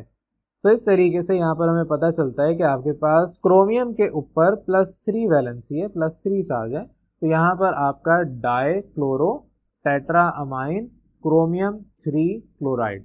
आपको सिर्फ यहाँ पर आइडेंटिफाई करना है कि आपके पास क्या वैलेंसी होगी, क्या ऑक्सीडेशन स्टेट होगी। सिमिलरली आपके पास यहाँ पर अगर ये सब्सटेंस है, इसके अंदर आप देखें तो 3 यहाँ पे इथाइलिन डाइअमाइन है, शॉर्ट फॉर्म आप EN से उसको रिप्रेजेंट करते हैं। तो आपका क्योंकि ऑर्गेनिक कंपाउंड है इसलिए ट्रेस इथाइलिन डाइअमाइन, और क्योंकि आपके पास यह नाइट्रेट, एक नाइट्रेट की वैलेंसी -1 होती है, चार्ज इसके ऊपर -1 होता है, 3 का मतलब -3, तो ओवरऑल आपके पास +3 चार्ज होगा। क्योंकि आपका इथाइलिन डाइअमाइन एक तरह से न्यूट्रल सब्सटेंस है, आपके पास तो जो वैलेंसी है वो कोबाल्ट की है सारी की सारी, इसलिए कोबाल्ट 3 नाइट्रेट। अब ये तो बात हो गई आपके कॉम्प्लेक्स आयन अगर कैटाइन है। अगर कॉम्प्लेक्स आयन्स न्यूट्रल हैं, जैसे कि यहाँ पर आपके पास ये एक सब्सटेंस गिवन है और इस सब्सटेंस में आपको मालूम करना है कि क्या आपके पास इसका IUPAC नेम होगा। तो सबसे पहले आप यहाँ देखते हैं कि ओवरऑल चार्ज क्योंकि 0 है, आप यहाँ पर कोई चार्ज नहीं मतलब 0 है, तो यहाँ पर आपके पास 4 क्लोरीन है, 2 अमाइन ग्रुप है और प्लेटिनियम 1 है। तो सबसे पहले आप यहाँ पर लिखेंगे डाई अमाइन न्यूट्रल, फिर टेट्रा क्लोरो और एंड में आप लिखेंगे प्लेटिनियम। प्लेटिनियम के ऊपर वैलेंसी आप देखेंगे तो जाहिर है ये अमाइन वैलेंसी 0 रखता है, एक क्लोरीन का मतलब -1 तो 4 का मतलब -4, तो जाहिर है प्लेटिनियम की वैलेंसी +4 होगी। वजह उसकी है कि ओवरऑल चार्ज इसका 0 है। तो आपने यहाँ पर diamine tetrachloro platinum और ब्रैकेट में आपने 4 लिखा। सिमिलरली आपके पास यहाँ पर ट्राई अमाइन, ट्राई नाइट्रो और कोबाल्ट, कोबाल्ट के ऊपर वैलेंसी +3 है क्योंकि आपका जो नाइट्रो ग्रुप है उसके ऊपर वैलेंसी -1 होती है, तो आपके पास 3 है तो -3 और कोबाल्ट की +3। तो ये तरीक़ेकार था आपका कॉम्प्लेक्स अगर आयन न्यूट्रल है। अब लास्ट आपका अगर कॉम्प्लेक्स कंपाउंड कॉम्प्लेक्स आयन आपके एनाइन है तब क्या होगा। तो क्योंकि हमें पता है, यहाँ पर एग्जांपल देखें, पोटेशियम के ऊपर +1 चार्ज होता है, 3 का मतलब +3 चार्ज होगा। आपके पास यहाँ पर आयरन है और साथ में साइनाइड ग्रुप 6 लगे हुए हैं। तो सबसे पहले आप पॉजिटिव आयन की बात करेंगे, यानी कि आप यहाँ लिखेंगे पोटेशियम, ये नहीं बताना कितने हैं, बस आपने लिखना है पोटेशियम। और उसके बाद आपका क्योंकि एनाइन है बेसिकली कॉम्प्लेक्स आयन, तो यहाँ पर 6 साइनाइड हैं इसलिए हेक्सासाइनो। और फेरेट यहाँ पर वर्ड यूज़ करते हैं, फेरेट क्यों, आयरन क्यों नहीं, क्योंकि आपने अभी पढ़ा कि अगर हमारे पास कॉम्प्लेक्स आयन एनाइन होगा तो हम लैटिन नेम यूज़ करेंगे और लैटिन नेम यहाँ पर फेरेट इस्तेमाल होता है, एंड में ATE लगता है। और साथ में इसकी वैलेंसी, क्योंकि आपके पास यहाँ +3 है, साइनाइड ग्रुप आपके पास होता है -1, 6 का मतलब -6, तो यहाँ पर फेरस की यानी कि फेरेट की +3 चार्ज अगर होगा तो +3 -6 इक्वल टू ओवरऑल इसके ऊपर -3 चार्ज होगा और एंड में आपके पास न्यूट्रल एलिमेंट आ जाएगा। ये IUPAC नेमिंग आपके पास काफ़ी डिटेल में पढ़ने वाला टॉपिक है, याद रहे हम रिवीजन कर रहे हैं तो हमारे पास इधर ये टॉपिक क्लियर होना चाहिए, हम सिर्फ इसको क्विकली रिवाइज कर रहे हैं, वरना अगर हम इसको पहली दफ़ा पढ़ रहे होते, क्लास में आपको पढ़ा रहा होता, तो यहाँ पर हम इसको काफ़ी डिटेल में डिस्कस करते, इतनी जल्दी इसको नहीं हम करते। तो बहरहाल नेक्स्ट भी इसी तरीके से इसको जल्दी से अब देखते हैं। पोटेशियम, हेक्सासाइनो, फेरेट, आपके पास यहाँ पर जो वैलेंसी है वो आपकी +2 है। इसी तरीके से पोटेशियम, हेक्सा नाइट्रो, कोबाल्ट, और कोबाल्ट की वैलेंसी भी यहाँ पर +3 है। ये सारा आपके पास टॉपिक था IUPAC naming of your complex compounds. अब नेक्स्ट टॉपिक की तरफ बात करते हैं, मेटलर्जी ऑफ कॉपर। यहाँ से आपके पास छोटे छोटे टॉपिक्स हैं और आपके पास सिंपल सा काम है, इसके अंदर जितना आपके ट्रांजिशन एलिमेंट्स अब तक हमने पढ़े उन सबके कंपाउंड्स की बात होगी। तो सबसे पहले मेटलर्जी ऑफ कॉपर हमारा टॉपिक है, इसको डिस्कस करते हैं। अब हमारे पास जो कॉपर है ये दुनिया के अंदर, अर्थ के अंदर फ्री स्टेट में भी पाया जाता है as well as combined state में भी पाया जाता है। अब कंबाइंड स्टेट के अंदर हमारे पास ज़्यादातर ये सल्फाइड और ऑक्साइड ओर्स में से निकाला जाता है। कुछ इंपॉर्टेंट ओर्स कॉपर के हमारे पास हैं, जैसे कि कॉपर पायराइट, केलोपायराइट, कैलोसाइट, मेलासाइट जो कि ग्रीन कलर का ओर है, इसी तरीके से अज्यूराइट ये आपका ब्लू कलर का है। ये सारे आपके ओर्स हैं कॉपर के इंपॉर्टेंट। अब एक्सट्रैक्शन कैसे करते हैं, आपका जो कॉपर है इसको हम एक्सट्रैक्ट करते हैं ज़्यादातर सल्फाइड ओर से, जिसके अंदर अराउंड 6% कॉपर होता है। अब जो सल्फाइड ओर है इसको सबसे पहले तो हम रोस्ट करते हैं। रोस्ट का मतलब ये कि बहुत ज़्यादा high strong current of air produce करते हैं हम, और फिर उसको ज़ाहिर गर्म करके रोस्टिंग, आपको पता है कि गर्म आप करेंगे, जिस तरह आप कोई भी फूड अपना रोस्ट करते हैं तो उसके लिए आप बेसिकली ज़्यादा टेम्परेचर देते हैं और आप उसको with the help of air करते हैं in the case of copper. और फिर उसके बाद आपने रोस्ट किया और उसको आपने लार्ज फ्लैट फर्नेस के ऊपर रखा, तो कुछ चेंजेस आपके पास यहाँ पर नज़र आती हैं, जैसे कि आपका large amount of sulphur burn होता है सल्फ़र डाइऑक्साइड में, जितनी भी सल्फ़र है वो आपके सल्फ़र डाइऑक्साइड में कन्वर्ट हो जाती है। इसके अलावा जो आयरन मौजूद होता है ये ऑक्सीडाइज हो जाता है आयरन ऑक्साइड में, और जो आपका कॉपर है ये कॉपर सल्फाइड में कन्वर्ट हो जाता है। फॉर एग्जांपल ये आपका कॉपर का ओर है, ये आपने गर्म हवा के साथ रिएक्ट करवाया तो ये कन्वर्ट होगा copper sulphide, iron oxide, sulphur dioxide में। आप आयरन ऑक्साइड अलग कर लेंगे, सल्फर डाइऑक्साइड अलग कर लेंगे। अब आयरन ऑक्साइड को किस तरीके से अलग करेंगे, सल्फर डाइऑक्साइड तो चलें आपकी गैस है, लेकिन आयरन ऑक्साइड को कॉपर सल्फेट से अलग करने का तरीका ये है कि जो आपका रोस्टेड मटेरियल आया इसको आप पहले मिक्स करेंगे मिट्टी के साथ, सैंड के साथ, ताकि आपके पास जो आयरन है वो फेरस सिलिकेट में कन्वर्ट हो, और जब ये कन्वर्ट होगा तो एक स्लैग बना के देगा जो आपके सरफेस के ऊपर तैर रहा होगा। अब आपने जब इसको गर्म किया तो ज़ाहिर है मोल्टन आपके पास फॉर्म होगी, मोल्टन मेड ऑफ कॉपर आएगा आपके पास। जब ये मोल्टन फॉर्म में होगा तो आपका फ्लोट कर रहा होगा उस लिक्विड के ऊपर। आप क्या करेंगे, उस लिक्विड जो आपका आया है लिक्विड कॉपर मेड जिसमें आपके पास क्यूप्रस सल्फाइड है, इसे आप अनरिएक्टेड फेरस सल्फाइड और सिलिका के साथ ऑक्सीडाइज करवाते हैं इन बेसिमर कन्वर्टर। बेसिमर कन्वर्टर कुछ इस तरीके से आपके पास यहाँ पर गिवन है। अब होता क्या है, आपने यहाँ पर मोल्टन फॉर्म में सब कुछ डाल दिया, यहाँ से एयर को इन करवाया, तो जितनी भी आपके पास यहाँ पर एयर आपने भेजी, आपका आयरन सल्फाइड कन्वर्ट हो गया आयरन ऑक्साइड के अंदर और सल्फर डाइऑक्साइड के अंदर। ये जो ओर के अंदर आपके पास आयरन सल्फाइड था, अब ये कन्वर्ट हुआ आयरन ऑक्साइड सल्फर डाइऑक्साइड में। तो ये जो आपका आयरन ऑक्साइड यानी कि फेरस ऑक्साइड था, ये मिट्टी के साथ रिएक्ट करेगा ताकि फेरस सिलिकेट बना के दें। और जो आपके पास एयर का ब्लास्ट आप कर रहे थे वो कन्वर्ट कर रहा था कॉपर सल्फाइड को पार्शली इनटू कॉपर ऑक्साइड, और फिर ये कॉपर ऑक्साइड रिएक्ट करता है रिमेनिंग कॉपर सल्फाइड से ताकि आपको मेटालिक कॉपर बना के दे इन द मोल्टन स्टेट। तो ये आपका एक बेसिकली प्रोसेस है पूरा कन्वर्ट करने का from its ore to a metal. यानी कि यहाँ पर आपने एक ओर लिया कॉपर का, इसको आपने गर्म हवा से ब्लास्ट किया तो ये कन्वर्ट हुआ कॉपर सल्फाइड, आयरन ऑक्साइड और सल्फर डाइऑक्साइड में। और ये सारा प्रोसेस आपने यहाँ पर इस प्रोसेस में किया जिसको आप कह रहे हैं बेसिमर कन्वर्टर। इसके अंदर आप मिट्टी ऐड करवाते हैं इस रोस्टेड मटेरियल के अंदर ताकि आपके पास जितना भी ये आयरन ऑक्साइड था अब ये ब्रेक डाउन हो जाए iron oxide into ferrous silicate.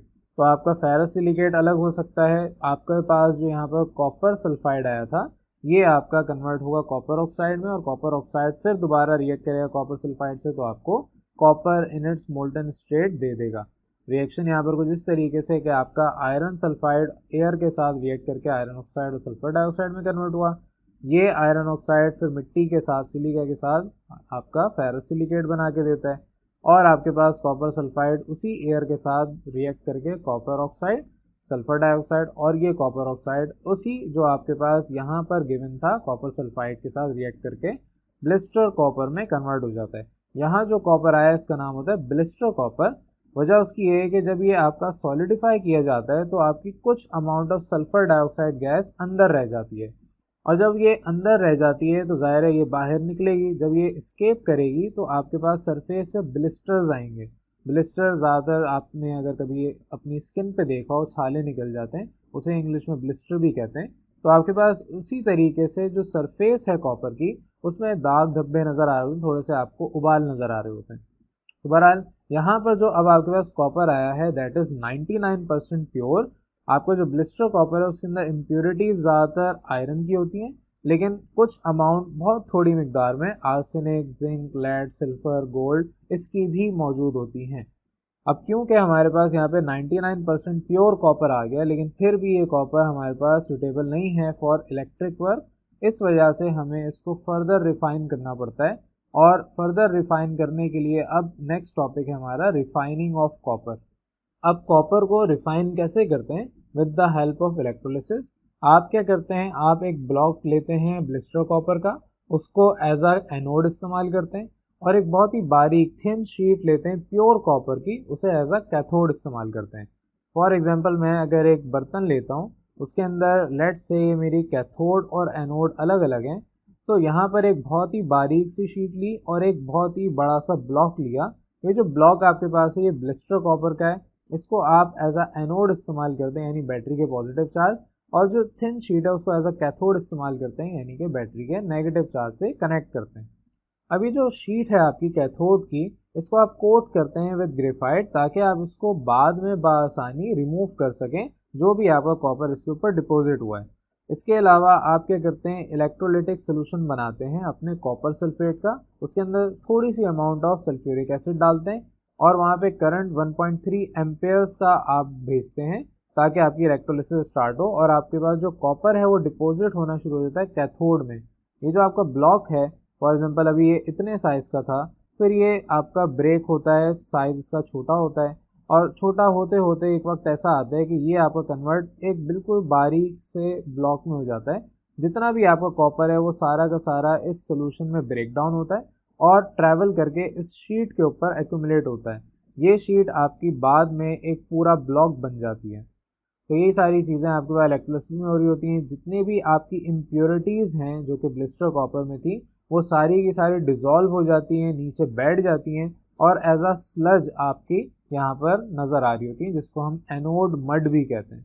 आपकी एनोड के अंदर से इम्प्योरिटी सारी इस सोल्यूशन इलेक्ट्रोलाइट के अंदर गिरती है और जाहिर है क्योंकि आपकी इम्प्योरिटीज़ है इलेक्ट्रोलिसिस में तो सेम आपका एलिमेंट चाहिए, तो जितने भी आयरन, आर्सेनिक, जिंक वगैरह दूसरे एलिमेंट्स हैं वो सारे के सारे नीचे इलेक्ट्रोलाइटिक सोल्यूशन के अंदर मिट्टी बन के बैठ जाते हैं। अब रिएक्शन क्या हो रहा है, ये जो आपका ब्लिस्टर कॉपर है यहाँ पर मौजूद है, ये आपके कॉपर आयन में कन्वर्ट होता है बाय लूसिंग इज 2 इलेक्ट्रॉन। ये अपने 2 इलेक्ट्रॉन को लूज कर देता है और फिर ये जो आयन है ये आपके कैथोड के पास जाता है और यहाँ पर 2 इलेक्ट्रॉन लेके कैथोड के साथ अटैच हो जाता है, डिपॉजिट हो जाता है। इस तरीके से आपके पास जो शुरू में एक बारीक सी थिन लेयर थी, अब वो थोड़े वक्त के बाद एक पूरा प्रॉपर ब्लॉक बन चुका है और यहाँ से जो आपके पास कॉपर आया इलेक्ट्रोलिसिस के थ्रू वो 100% प्योर कॉपर आता है। तो ये आपके पास पूरा टॉपिक था कॉपर का। अब नेक्स्ट टॉपिक की तरफ चलते हैं which is chemistry of silver nitrate. Silver nitrate, इसको हम लूनर कास्टिक भी कहते हैं। इसको हम कैसे बनाते हैं, by dissolving silver metal in dilute nitric acid. जब आप इसको सिल्वर मेटल को डाइल्यूट नाइट्रिक एसिड में डिसॉल्व करेंगे तो आपको सिल्वर नाइट्रेट मिलेगा, साथ में आपको नाइट्रिक ऑक्साइड, वाटर, ये बाय प्रोडक्ट भी मिलेंगे। अब क्योंकि आपने ये सोल्यूशन के अंदर बनाया है तो जब आप इसको क्रिस्टलाइज करते हैं तो आपके पास कुछ क्रिस्टल्स इस तरह से आते हैं कि एक तो लॉन्ग क्रिस्टल होते हैं, स्टिक्स की तरह आपको नज़र आते हैं। अब इनकी प्रॉपर्टी कुछ इस तरीके से कि सिल्वर नाइट्रेट आपके पास सॉल्युबल इन वाटर है, बहुत जल्दी डिसॉल्व हो जाता है। It is also soluble in organic solvents जैसे कि थाइल अल्कोहल, पायरिडीन वगैरह। इसके अलावा ये डिकम्पोज होता है 450 डिग्री सेल्सियस में और आपको साथ ही नाइट्रोजन डाइऑक्साइड और ऑक्सीजन निकाल के देता है और पीछे आपके पास सिल्वर एज अ मेटल रह जाता है। तो डिकम्पोजिशन रिएक्शन भी ये करता है और अगर हमें कभी सिल्वर चाहिए तो हम इसी तरीके से सिल्वर को निकालते हैं।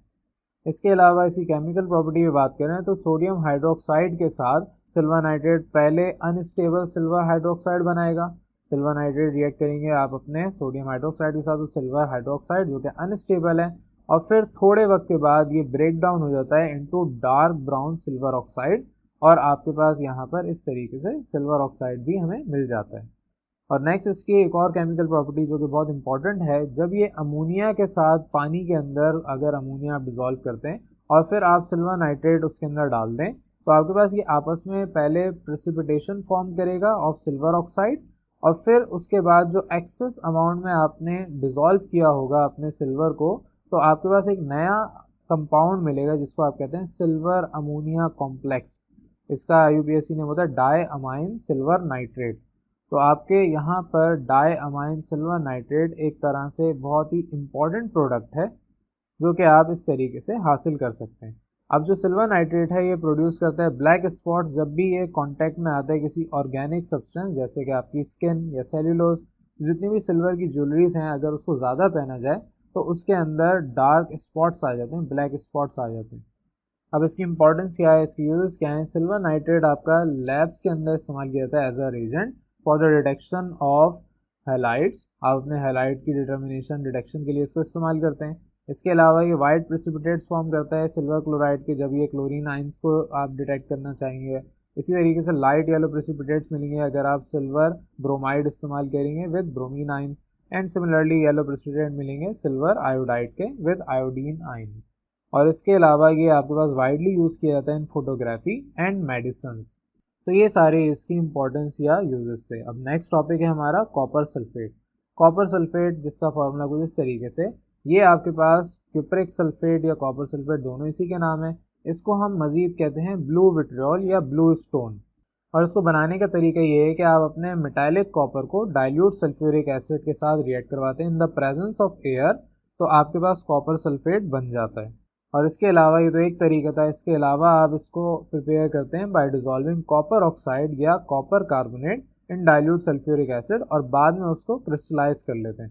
तो कॉपर ऑक्साइड या कॉपर कार्बोनेट जब आप डाइल्यूट सल्फ्यूरिक एसिड के साथ रिएक्ट करेंगे तो आपको कॉपर सल्फेट उस तरह से भी मिल जाएगा। एंड में आपका जो सोल्यूशन उसको क्रिस्टलाइजेशन करते हैं। क्रिस्टलाइज करने का तरीका आपको पता है, स्लो इवेपोरेशन आप करते हैं तो क्रिस्टलाइजेशन होती है। तो यहाँ पर आपके पास जो कॉपर सल्फेट आया ये आपके पास क्रिस्टलाइन होता है, ब्लू कलर का होता है, और जब आप इसको हीट करते हैं तो जितना भी इसके अंदर वाटर ऑफ क्रिस्टलाइजेशन है, जो 5H2O लिखा हुआ है, this is basically water of crystallization. ये स्लोली चेंज हो जाता है फ्रॉम कलर टू कलरलेस, और कलरलेस को जाहिर है उसके अंदर वाटर ऑफ क्रिस्टलाइजेशन निकल गए तो एनहाइड्रस फॉर्म में ये मौजूद होता है। अराउंड 230 डिग्री सेंटीग्रेड तक अगर आप हीट करें तो आपके पास ये क्रिस्टल कन्वर्ट हो जाता है एनहाइड्रस फॉर्म के अंदर, जो कि ब्लू कलर से वाइट कलर में चेंज हो जाता है। इसके अलावा कॉपर सल्फेट आपके पास हाईली सॉल्युबल इन वाटर है लेकिन अल्कोहल के अंदर इनसॉल्युबल है, और ये आपके पास प्रेसिपिटेट करता है स्मॉल क्रिस्टल अगर आप इसको एक्वस सोल्यूशन में ऐड करवाते हैं in the presence of ethyl alcohol. यानी कि अगर आप पानी के अंदर कॉपर सल्फेट डाल दें तो वहाँ पर आपको प्रेसिपिटेट नज़र नहीं आएंगे, लेकिन उसी पानी के सोल्यूशन के अंदर आप इथाइल अल्कोहल ऐड कर दें तो आप उस सोल्यूशन में आपके पास यहाँ पर कॉपर सल्फेट के प्रेसिपिटेट्स नज़र आना शुरू हो जाएंगे। इसके अलावा इसकी एक और केमिकल प्रॉपर्टी है कि ये आपके पास आयोडीन को प्रेसिपिटेट करता है वाइट क्यूप्रस आयोडाइड की फॉर्म में, जब आप इसको ऐड करवाते हैं पोटेशियम आयोडाइड सोल्यूशन के अंदर। तो कॉपर सल्फेट को पोटेशियम आयोडाइड में अगर आप ऐड करवा दें, सोल्यूशन बना दें, तो आपके पास यहाँ पर आयोडीन के और कॉपर आयोडाइड के वाइट प्रेसिपिटेशन नज़र आती है। तो बहरहाल आपके पास ये एक प्रॉपर्टी थी। नेक्स्ट इसकी केमिकल प्रॉपर्टी है कि जब आप इसको एक्वस अमोनिया के साथ रिएक्ट करवाएंगे तो कॉपर सल्फेट आपको पेल ब्लू जेलेटिनस प्रेसिपिटेट निकाल के देगा ऑफ क्यूप्रिक हाइड्रोक्साइड। तो जेलेटिनस का मतलब जेली टाइप आपके पास होता है, और वो बाद में आपका डिजॉल्व हो जाता है बहुत जल्दी in excess amount of aqueous ammonia, यानी कि अमोनिया हाइड्रोक्साइड जिसे आप कहते हैं, एक्वस अमोनिया है बेसिकली। तो अमोनियम हाइड्रोक्साइड के अंदर आप इसको ऐड करवाएंगे तो ये बहुत जल्दी ये डिजॉल्व हो जाएगा। जो जेलेटिनस प्रेसिपिटेट्स आपके आए हैं ये अपने अंदर डिजॉल्व कर लेता है और आपको deep blue complex cuprous ammoniacal solution बना के देता है। तो यहाँ पर कुछ इस तरीके से आपके पास रिएक्शन है, कॉपर सल्फेट अमोनिया अगर पानी के साथ आप मिक्स कर रहे हैं स्मॉल अमाउंट में तो आपको क्यूप्रस हाइड्रोक्साइड मिलेगा, और अगर एक्सेस अमाउंट में आप इसको करेंगे तो आपको क्यूप्रिक टेट्रा अमाइन सोल्यूशन मिलेगा। तो IUPAC नेम अगर देखें तो टेट्रा अमाइन है और साथ में आपका कॉपर है, तो क्यूप्रिक टेट्रा अमाइन सोल्यूशन आपको मिलता है। अब इसके यूजेस क्या हैं? कॉपर सल्फेट आपका इस्तेमाल किया जाता है इन कॉपर प्लेटिंग, इलेक्ट्रिकल आपके पास सर्किट्स के अंदर, सेल्स के अंदर, और इसी तरीके से और भी दीगर आपके पास है, मेकिंग ग्रीन पिगमेंट्स, मॉडर्न इन डाइज, और आपके पास with milk lime to kill fungus and mould, ये सारे इसके यूजेस हैं। तो ये तो आपके पास टॉपिक था कॉपर सल्फेट का। अब चलते हैं अपने नेक्स्ट टॉपिक की तरफ, पोटेशियम क्रोमेट। अब पोटेशियम क्रोमेट आपके पास किस तरीके से बनाया जा सकता है? आप क्या करते हैं, आप हीट करते हैं अपने मिक्सचर को, पाउडर क्रोमाइट और जो आपने लिया उसे विद पोटेशियम कार्बोनेट एयर के साथ। तो ये आपका ओर है, इसको आपने पोटेशियम कार्बोनेट को और हवा के साथ, एयर के साथ आपने इसको स्ट्रांगली हीट किया तो आपको यहाँ पर पोटेशियम क्रोमेट मिल गया। इसके अलावा आप इसको मज़ीद इस तरीके से प्रिपेयर कर सकते हैं by boiling chromium oxide with potassium hydroxide and bromine water. यानी कि आप अपने यहाँ पर क्रोमियम ऑक्साइड को, पोटेशियम हाइड्रोक्साइड और ब्रोमीन वाटर को, इन सबको आपस में ऐड करें तो आपके पास एक yellow solution of potassium chromate मिलना शुरू हो जाएगा।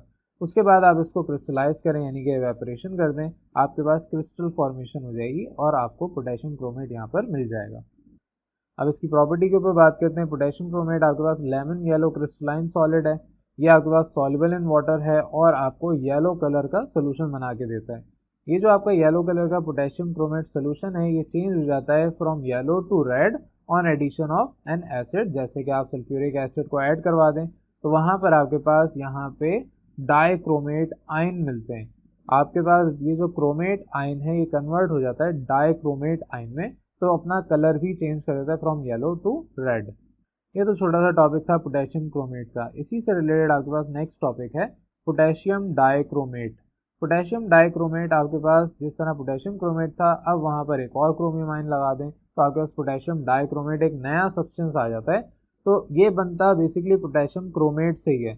आप क्या करते हैं, आप एक अमाउंट में, कैलकुलेटेड अमाउंट में सल्फ्यूरिक एसिड को ऐड करवा देते हैं इनटू इट्स सैचुरेटेड सोल्यूशन।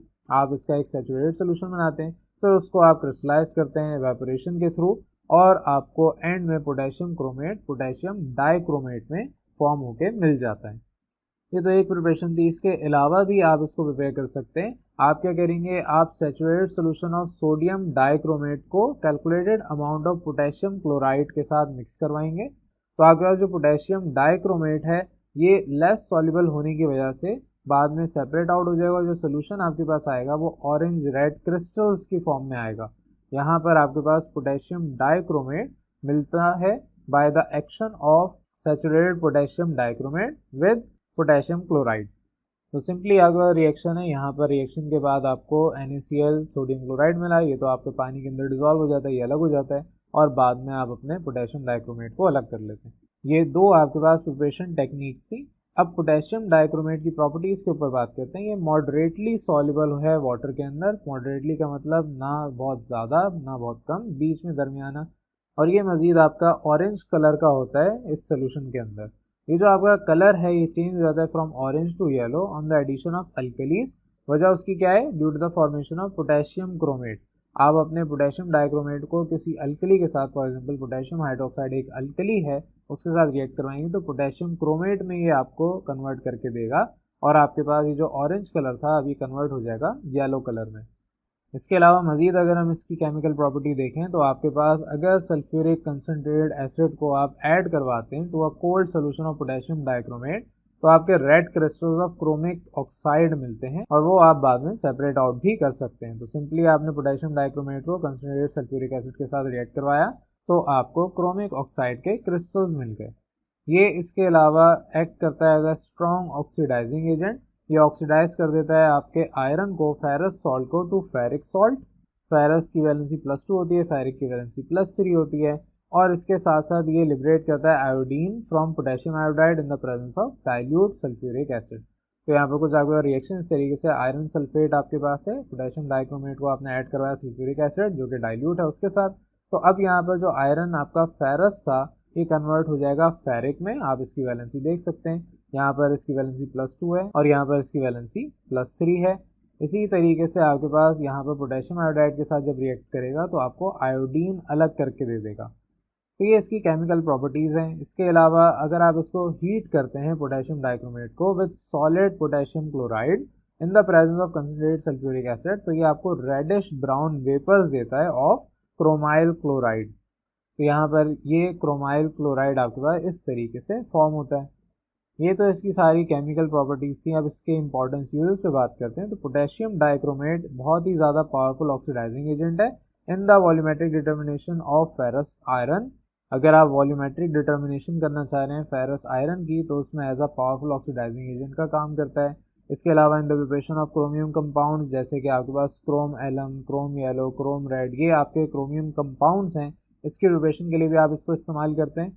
और ये सारे कंपाउंड्स आप यूज़ करते हैं एज अ पिगमेंट, जो कि आपके पास बाद में कलर के तौर पे इस्तेमाल किया जाता है। और इसके अलावा it is also use in the preparation of certain organic compounds, जैसे कि एल्डिहाइड्स हो गए, इथाइल एल्कोहल्स हो गए। ये सारे आपके पास इसके इंपॉर्टेंस या यूजेस हैं। और ये आपका टॉपिक था पोटेशियम डाइक्रोमेट का। अब नेक्स्ट टॉपिक है हमारा पोटेशियम परमैंगनेट। अब पोटेशियम परमैंगनेट किस तरह से मिलता है, आप क्या करते हैं, लार्ज स्केल में अगर उसको प्रोड्यूस करना है तो मैग्नीज डाइऑक्साइड को लेते हैं, इसको आप फ्यूज करते हैं with potassium hydroxide in the presence of air, ताकि आपको ग्रीन कलर का पोटेशियम परमैंगनेट मिल जाए। तो सिंपली आपने मैग्नीज ऑक्साइड को लिया, मैग्नीज डाइऑक्साइड, और उसको पोटेशियम हाइड्रोक्साइड के साथ एयर की प्रेजेंस में ऐड करवाया, रिएक्ट करवाने पर आपको पोटेशियम परमैंगनेट मिल गया। ये आपके पास पोटेशियम परमैंगनेट का तरीका है। इसके अलावा पोटेशियम परमैंगनेट को आप मज़ीद इस तरीके से भी निकाल सकते हैं। आप क्या करें, पोटेशियम मैंगनेट को एक्सट्रैक्ट करवा दें विद वाटर और उस सोल्यूशन को फिर आप ट्रीट करवाएं विद या तो क्लोरीन या ओजोन, ताकि आपके पास जो ऑक्सीडाइज प्रोडक्ट आए वो पोटेशियम परमैंगनेट आ जाए। तो फॉर एग्जांपल मेरे पास पोटेशियम मैंगनेट है, इसको मैं क्लोरीन के साथ रिएक्ट करवा रहा हूँ तो मुझे यहाँ पर पोटेशियम परमैंगनेट मिल रहा है। या मैं आपके पोटेशियम मैंगनेट को रिएक्ट करवा रहा हूँ ओजोन के साथ तो आपके पास यहाँ पर पोटेशियम परमैंगनेट मिल रहा है।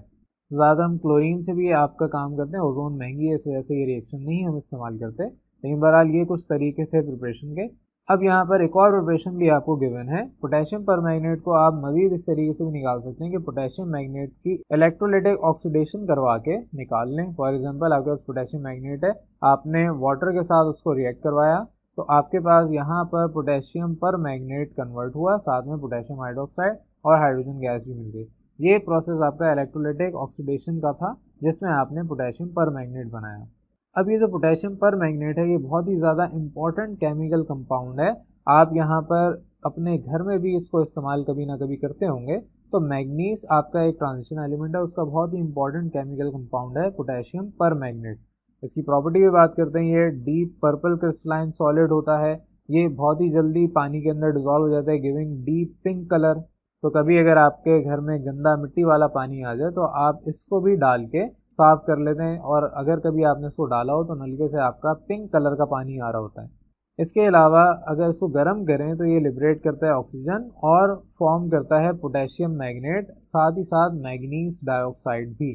तो हीट करने पर अगर पोटेशियम मैग्नेट और मैग्नीज डाइऑक्साइड मिलता है, साथ ही आपको ऑक्सीजन भी मिलती है। तो क्योंकि ऑक्सीजन मिल रही है इस वजह से आपके पास पोटेशियम परमैंगनेट एक बहुत ही पावरफुल ऑक्सीडाइजिंग एजेंट है। इसके अलावा इसको हम इस्तेमाल करते हैं for the purpose in acidic, alkaline और न्यूट्रल सोल्यूशन। आपके पास ऑक्सीडाइजिंग एजेंट है और इसी वजह से आप इसको इन तीनों सोल्यूशन के अंदर भी इस्तेमाल करते हैं। एसिडिक सोल्यूशन के अंदर आपके पास पोटेशियम परमैंगनेट में जो परमैंगनेट आयन है ये हमारे काम को बहुत है। वजह उसकी है कि ये एक्सेप्ट करता है 5 electrons to form manganese ion. और इसी तरीके से अगर अल्कलाइन सोल्यूशन या न्यूट्रल सोल्यूशन की बात करें तो ये उसमें 3 इलेक्ट्रॉन्स एक्सेप्ट करके मैग्नीज डाइऑक्साइड बनाता है। किस तरीके से, यहाँ पर अगर देखूं तो मेरे पास मैग्नीज की वैलेंसी +7 है, आपके पास 4 ऑक्सीजन है, एक की -2 होती है, इसका मतलब -8, तो ओवरऑल चार्ज यहाँ पर माइनस इस वजह से आया। ये आपके पास मैग्नीज +7 से 5 इलेक्ट्रॉन एक्सेप्ट करने के बाद +2 वैलेंसी पे आ गया।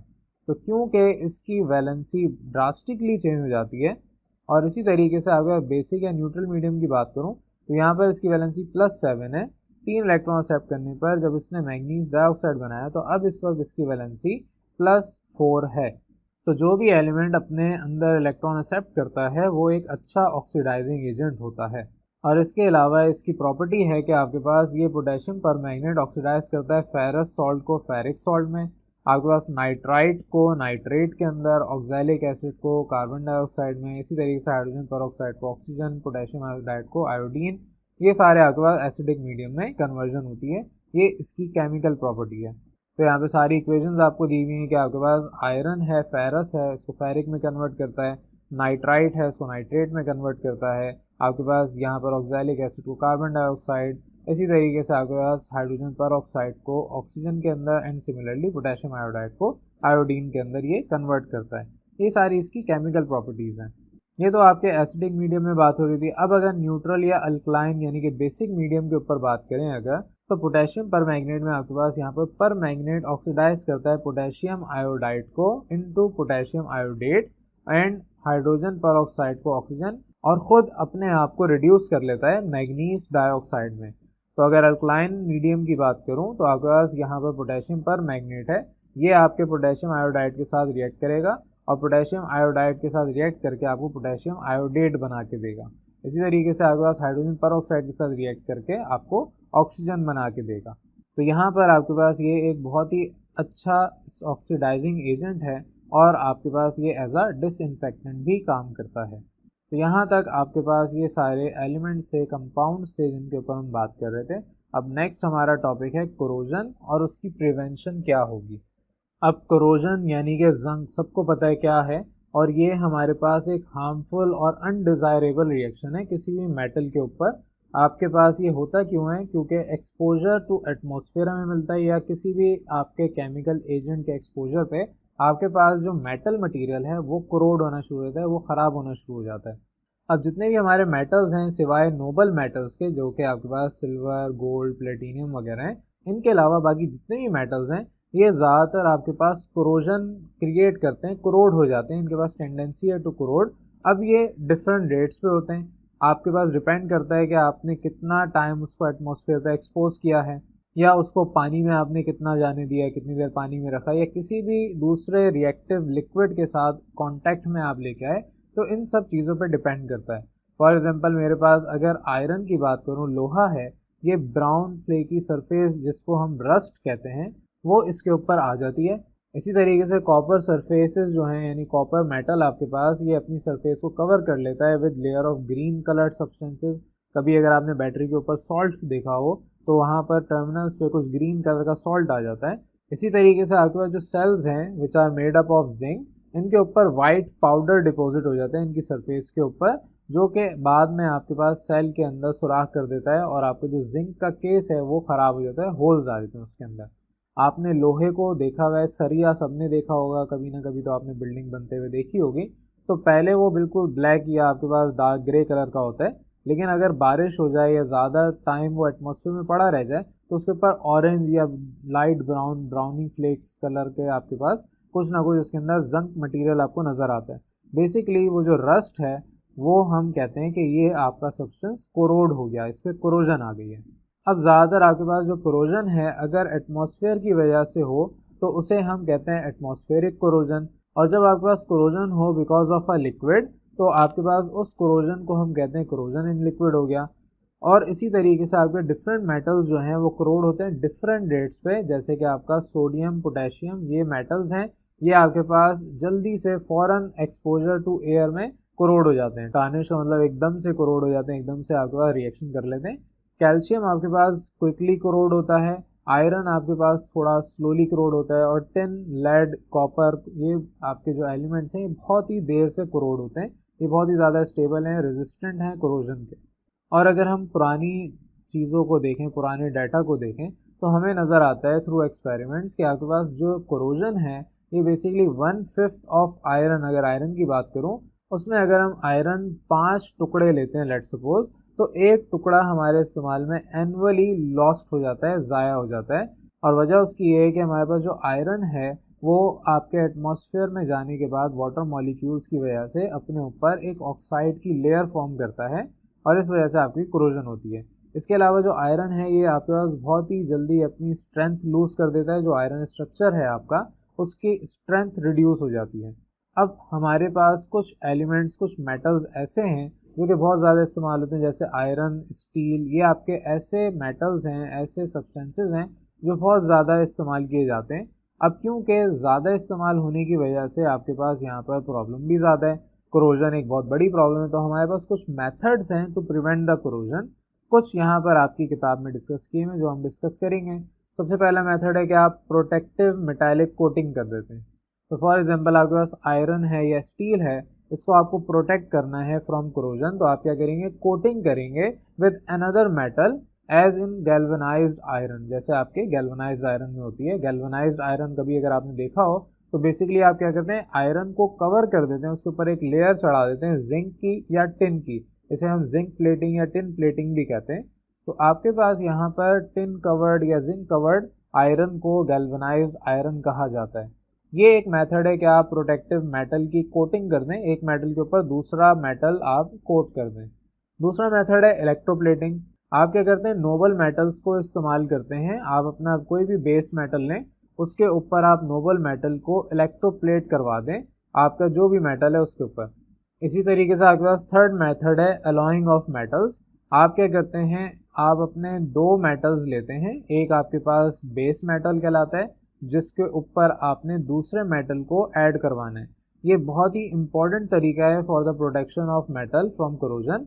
आप क्या करते हैं, सिंपली एक मेटल लेते हैं, उसके साथ एक दूसरा मेटल लेते हैं, आप एक मेटल लेते हैं जिस पे जंक लग जाता है फ़ौरन से, जिसके अंदर रिएक्शन फ़ौरन हो जाता है, और दूसरा मेटल आप लेते हैं जैसे कि नोबल मेटल हो कोई, आप उन दोनों को आपस में एक दूसरे के मिक्स करवा देते हैं बाय हीटिंग, और फिर आपके पास एलॉय फॉर्म हो जाता है।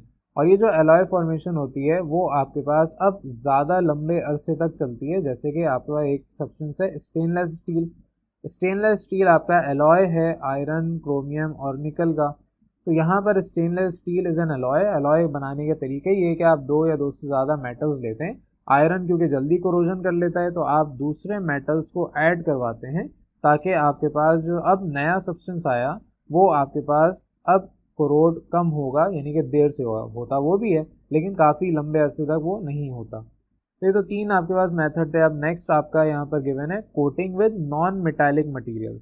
आप यहाँ पर नॉन मेटालिक मटीरियल से कोट कर देते हैं अपने मेटल्स को। जैसे कि आपने फॉर एग्जांपल एक मेटल लिया आयरन, उसके ऊपर आपने कोरोजन ना हो इस वजह से एक नॉन मेटालिक मटेरियल लिया, जैसे कि आपके पेंट्स, ऑयल्स, ग्रीस, ये सारी चीज़ें आपने ली, इनको पेंट कर दिया। आप अपने घर में अगर फॉर एग्जांपल लोहे का गेट लगाते हैं तो उसके ऊपर पेंट कर देते हैं। पेंट करके होता क्या है, जो आपका गेट था लोहे का अब वो कोरोड नहीं होगा, वो जंग नहीं खाएगा और देखने में भी अच्छा लगता है। इसी तरीके से सीढ़ियों की ग्रिल होती है, उसके ऊपर भी आप पेंट करते हैं और एक अरसे बाद आपको दोबारा पेंट करना पड़ जाता है। वजह उसकी है कि आपके एक लिमिटेड टाइम पीरियड तक वो कोटिंग चलती है, उसके बाद वो कोटिंग भी ख़राब हो जाती है, डिटोनेट होती है, आपके उखड़ना शुरू हो जाती है। तो ये सारा आपके पास टॉपिक था। अब नेक्स्ट टॉपिक है आपके पास स्टेनलेस स्टील। स्टेनलेस स्टील क्या है? ये जो आपकी टर्म स्टेनलेस स्टील है ये आपके पास यूज़ की जाती है आयरन बेस्ड अलॉयज़ के लिए। इसके अंदर आपके पास कोरोजन से रेजिस्टेंस काफ़ी होती है। ये आपके पास बनता है अभी जिस तरह हमने ऊपर डिस्कस किया by the addition of chromium और निकल इन स्टील। आप क्या करते हैं, क्रोमियम और निकल दोनों को स्टील के अंदर ऐड कर दें। स्टील बेसिकली क्या है, आयरन और कार्बन का मिक्सचर। आप उसके अंदर इन डिफरेंट मेटल्स को ऐड करवाते हैं तो आपके पास एक नया सब्सटेंस आ जाता है, एलॉय आ जाता है, जिसको हम कहते हैं स्टेनलेस स्टील। अब आपकी जो स्टेनलेस स्टील है उसको तीन मेन टाइप्स में ब्रेक डाउन किया हुआ है और इनकी डिफरेंट परसेंटेजेस हैं कि आपका बेस मेटल कितना होगा। तो फॉर एग्जांपल एक स्टेनलेस स्टील है जिसके अंदर 13% क्रोमियम होता है और 0.1 से 0.4% तक कार्बन होता है। एक और स्टेनलेस स्टील है जिसमें 17% क्रोमियम, 2% निकल है। और तीसरी टाइप आपकी है स्टेनलेस स्टील की जिसमें 18% क्रोमियम और 6% निकल होता है। तो ये आपके different types of stainless steel हैं, डिपेंड करता है कि आप कहाँ पर कौन सा सब्सटेंस इस्तेमाल कर रहे हैं। और जितने भी ये टाइप्स ऑफ स्टेनलेस स्टील हैं ये सारे के सारे कोरोजन रेजिस्टेंट अलॉय हैं और आपके पास ये ऑक्सीडाइजेबल हैं सिर्फ स्लाइट डिग्री तक, स्लाइट एक्सटेंट तक। आपके पास यहाँ पर जो ऑक्साइड की लेयर है बहुत फाइन फिल्म ऑक्साइड की फॉर्म होती है इन सरफेस के ऊपर, इन मटेरियल के सरफेस के ऊपर, और वो आपके पास जो अंदर की सरफेस है उसको फर्दर कोरोजन से बचाती है, रेजिस्ट करती है। फॉर एग्जांपल अगर ये मेरे पास एक मेटल है, इसके ऊपर आपके पास ये एक लेयर बन गई। अब इस लेयर के बाद नीचे आपके पास फर्दर लेयर नहीं बन सकती, नीचे फर्दर पेनिट्रेशन नहीं हो सकती।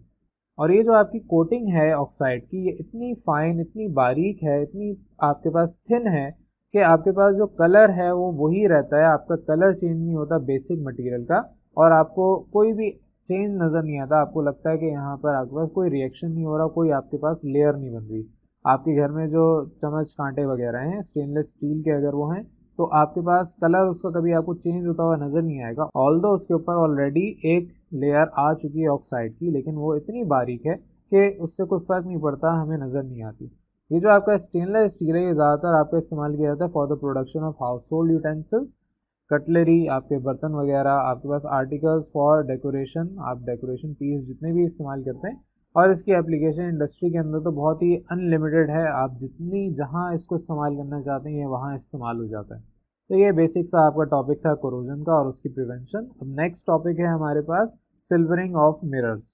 अभी जो टर्म है सिल्वरिंग ऑफ मिरर, इसके अंदर ये जो सिल्वरिंग का वर्ड इस्तेमाल किया गया है, बेसिकली आप यहाँ पर मिरर बना रहे हैं, शीशा बना रहे हैं। तो आपके पास ये किस तरीके से बनता था पुराने ज़माने में? पहले आपके पास ये बनता था from the coating of an amalgam. Amalgam क्या है? एक एलॉय है टिन और मरकरी का, आप इसको ग्लास के ऊपर फैलाते हैं तो आपका जो ग्लास है उसके ऊपर ये आपका सिल्वर चिपक जाता है, जिसकी वजह से आपके पास property of a mirror show हो रही होती है। ये था पुराना मेथड, आप अमलगम बनाते थे, टिन और मरकरी का एक एलॉय है उसका मिक्सचर बनाते थे, उसको आप ग्लास के ऊपर सरफेस के ऊपर फैलाते थे और जो आपका सिल्वर है वो चिपक जाता था और आपके पास इस तरीके से एक शीशे का थोड़ा सा आपका रिजेम्बलेंस आ रही होती थी। लेकिन अब आपके पास क्या होता है, नाउ डेज अब हम प्योर सिल्वर मेटल को डिपॉजिट करवाते हैं on the glass by reduction instead of old amalgamation process. आपके पास अमेलगमेशन जो प्रोसेस पुराना हुआ करता था उसको अब हम छोड़ चुके हैं। अब हम नए जदीद दौर के मुताबिक प्योर सिल्वर मेटल लेते हैं और उसको डिपॉजिट करवाते हैं ग्लास के ऊपर बाय द रिडक्शन प्रोसेस। अभी जो आपका सिल्वरिंग ऑफ मिरर है ये ओरिजिनली एक साइंटिस्ट थे जिनका नाम लेबिक था। 1938 में इन्होंने ये प्रोसेस डिस्कवर किया था। इन्होंने क्या किया था, इन्होंने आपके हीट किया था एल्डिहाइड को with ammoniacal solution of silver nitrate. Ammoniacal solution of silver nitrate को आप एल्डिहाइड के साथ जब हीट करेंगे, उन्होंने एक ग्लास ट्यूब ली थी, जिस तरह हमारे पास सिंपल ग्लास ट्यूब्स होती हैं, उसके अंदर इन्होंने ये रिएक्शन किया था और फिर उसके बाद उन्होंने ऑब्जर्व किया कि एक brilliant deposit of metallic silver यहाँ पर नज़र आया on the surface of the glass. तो फॉर एग्जांपल आपकी टेस्ट ट्यूब थी फॉर एग्जांपल इस तरीके की, उसकी सरफेस पे यहाँ पर आपको एक नज़र आया शीशे की तरह का कुछ मटेरियल। तो उन्होंने यहाँ पर फिर कहा कि आपके पास ये एक शीशा बन गया है और फिर इसका नाम रखा गया सिल्वरिंग ऑफ मिरर। इसका मेथड क्या है अब उसको डिस्कस करते हैं।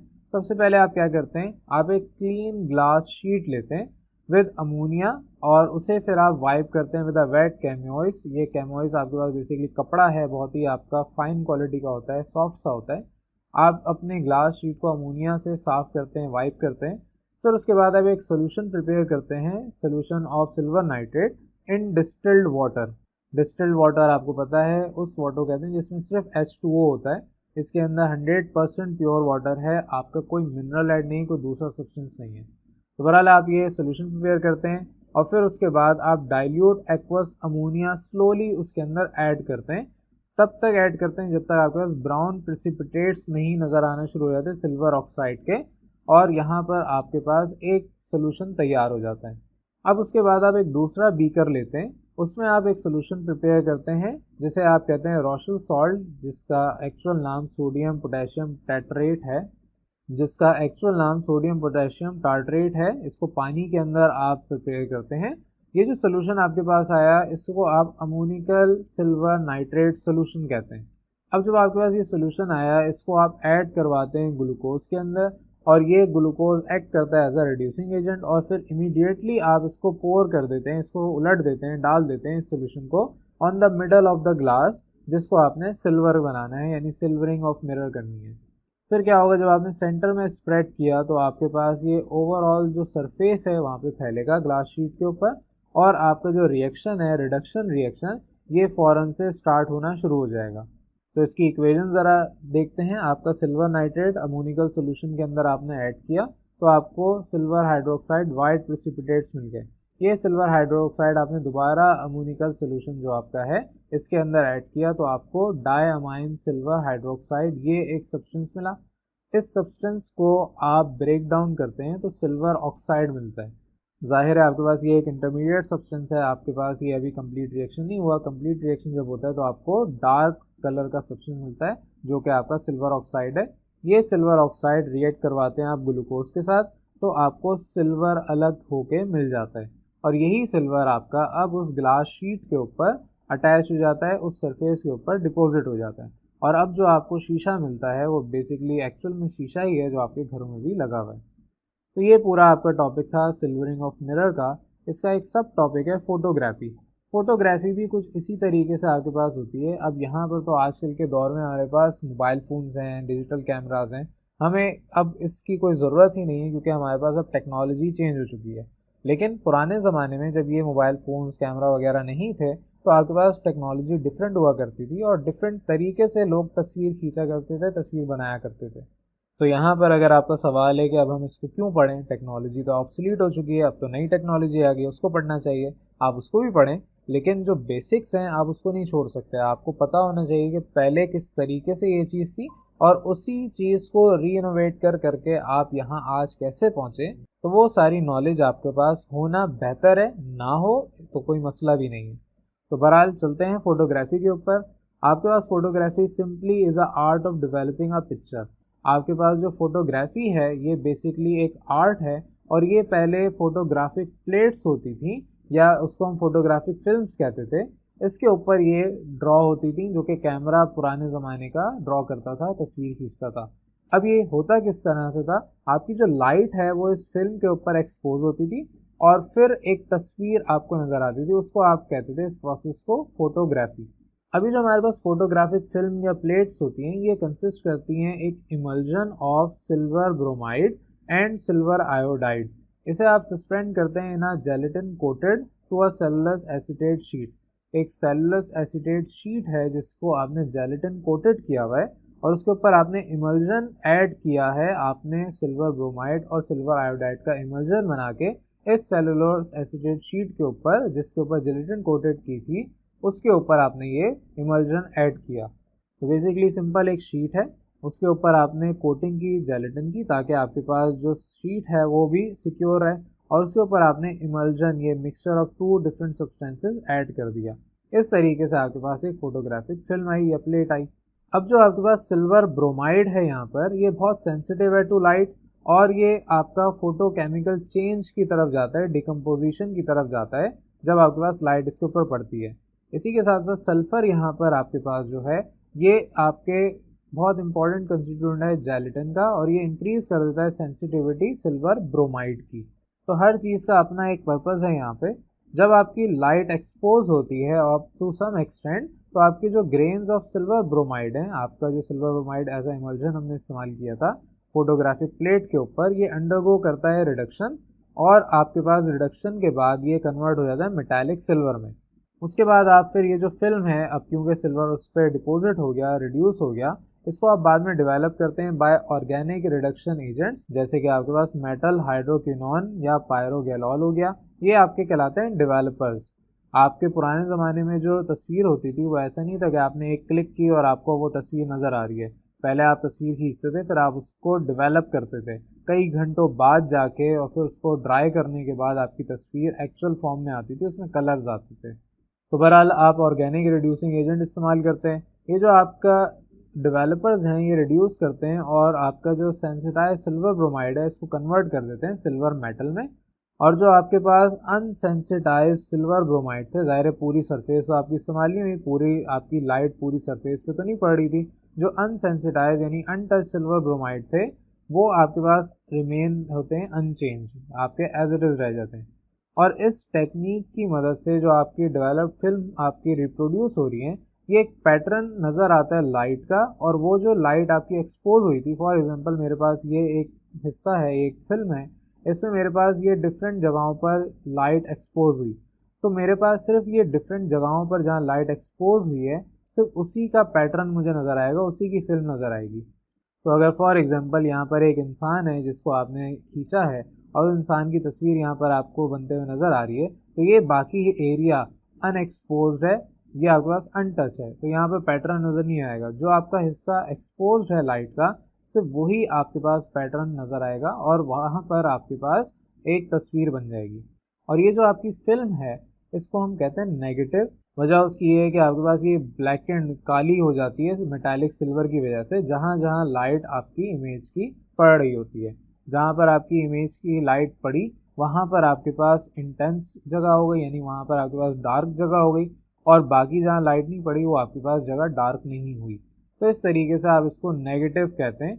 आपकी नेगेटिव जो फिल्म होती है उसको आप डेवलप करते हैं बाद में, और फिर उसके बाद आपको एक तरह से प्रोडक्ट मिलता है जो कि एंड में आपको रिजल्ट तस्वीर की फॉर्म में मिलता है। तो अच्छा खासा लंबा प्रोसीजर हुआ करता था पुराने ज़माने में, तो बहुत ही आसान है, एक तस्वीर खींचें, एक क्लिक करें, आपके पास तस्वीर खींच गई। प्रिंटर अब इतने आसान हो गए हैं, आप प्रिंट करें वो पूरी पूरी तस्वीर प्रिंट हो जाती है, लेकिन पहले ऐसा नहीं होता था, एक पूरी इसके पीछे साइंस हुआ करती थी। अभी जो हमारे पास नेगेटिव फिल्म आई है इसको हमें सही करना है, इसको फिक्स करना है, तो आप क्या करते हैं, इसको आप डुबोते हैं फिक्सिंग बाथ में, जिसके अंदर सोल्यूशन ऑफ सोडियम थायोसल्फेट मौजूद होता है, और उसको आप इस सोल्यूशन को हाइपो भी कहते हैं।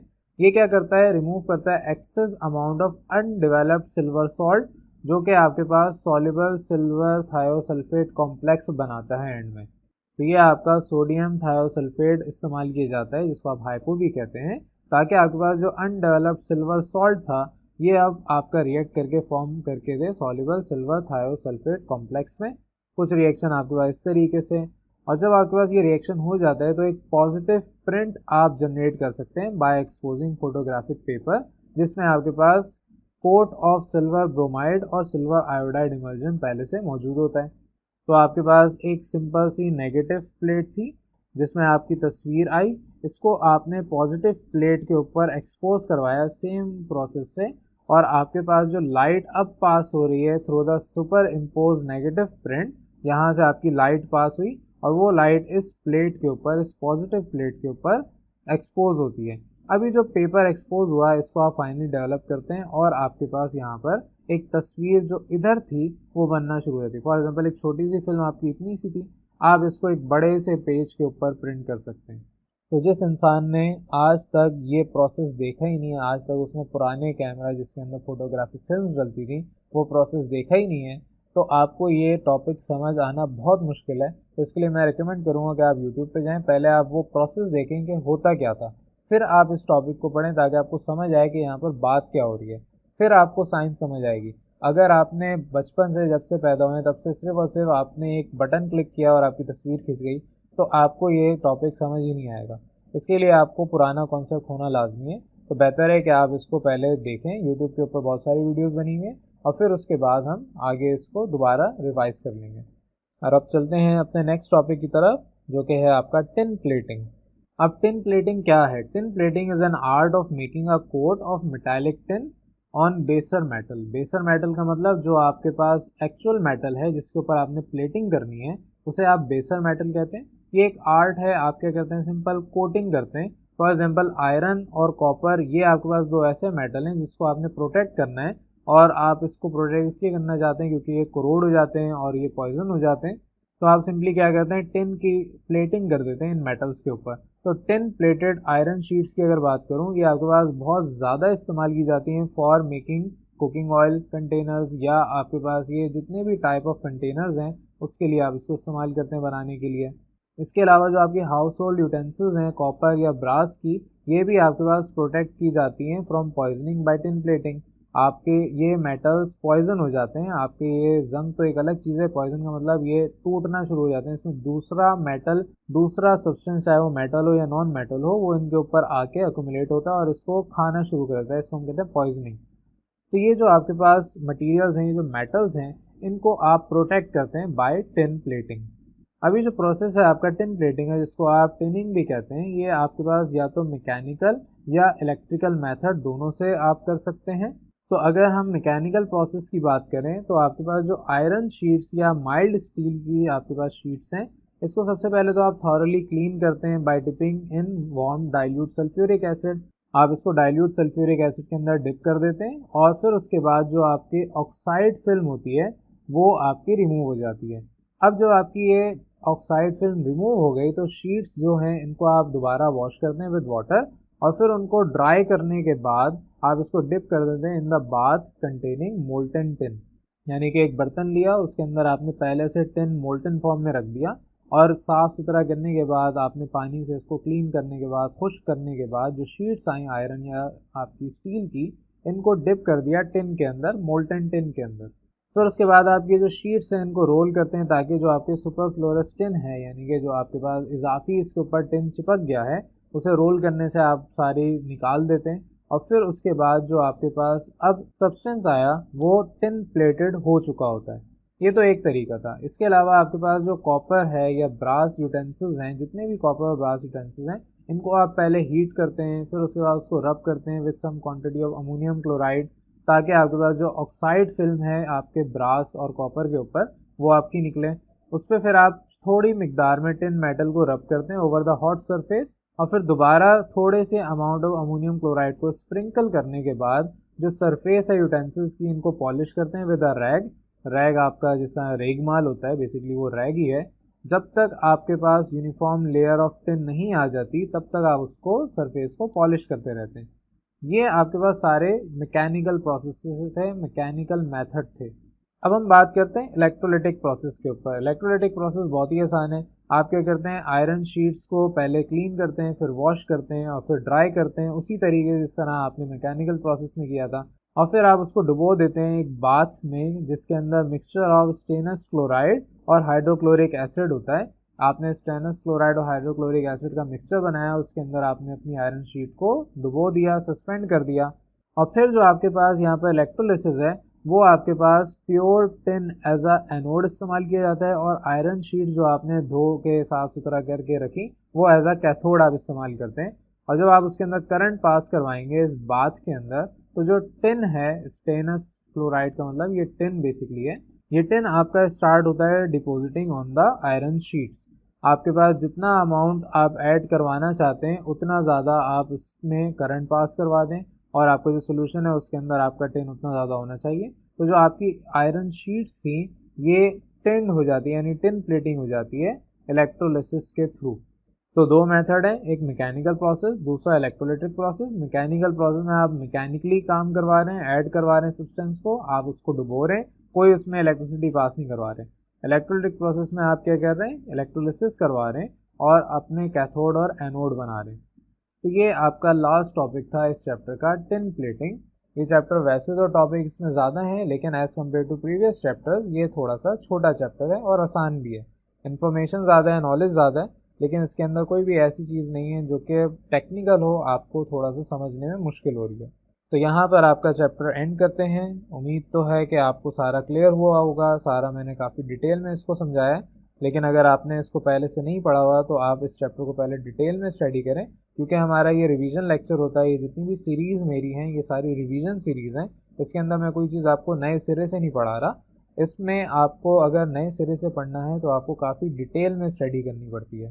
तो कोशिश तो यही थी कि सारे टॉपिक्स हम डिटेल में कवर करें, लेकिन फिर भी अगर आपको कोई ट्रबल हो रही हो, कुछ आपको समझ ना आ रहा हो, तो आप कमेंट सेक्शन में मुझे बता सकते हैं। Thank you for watching. अल्लाह हाफिज़।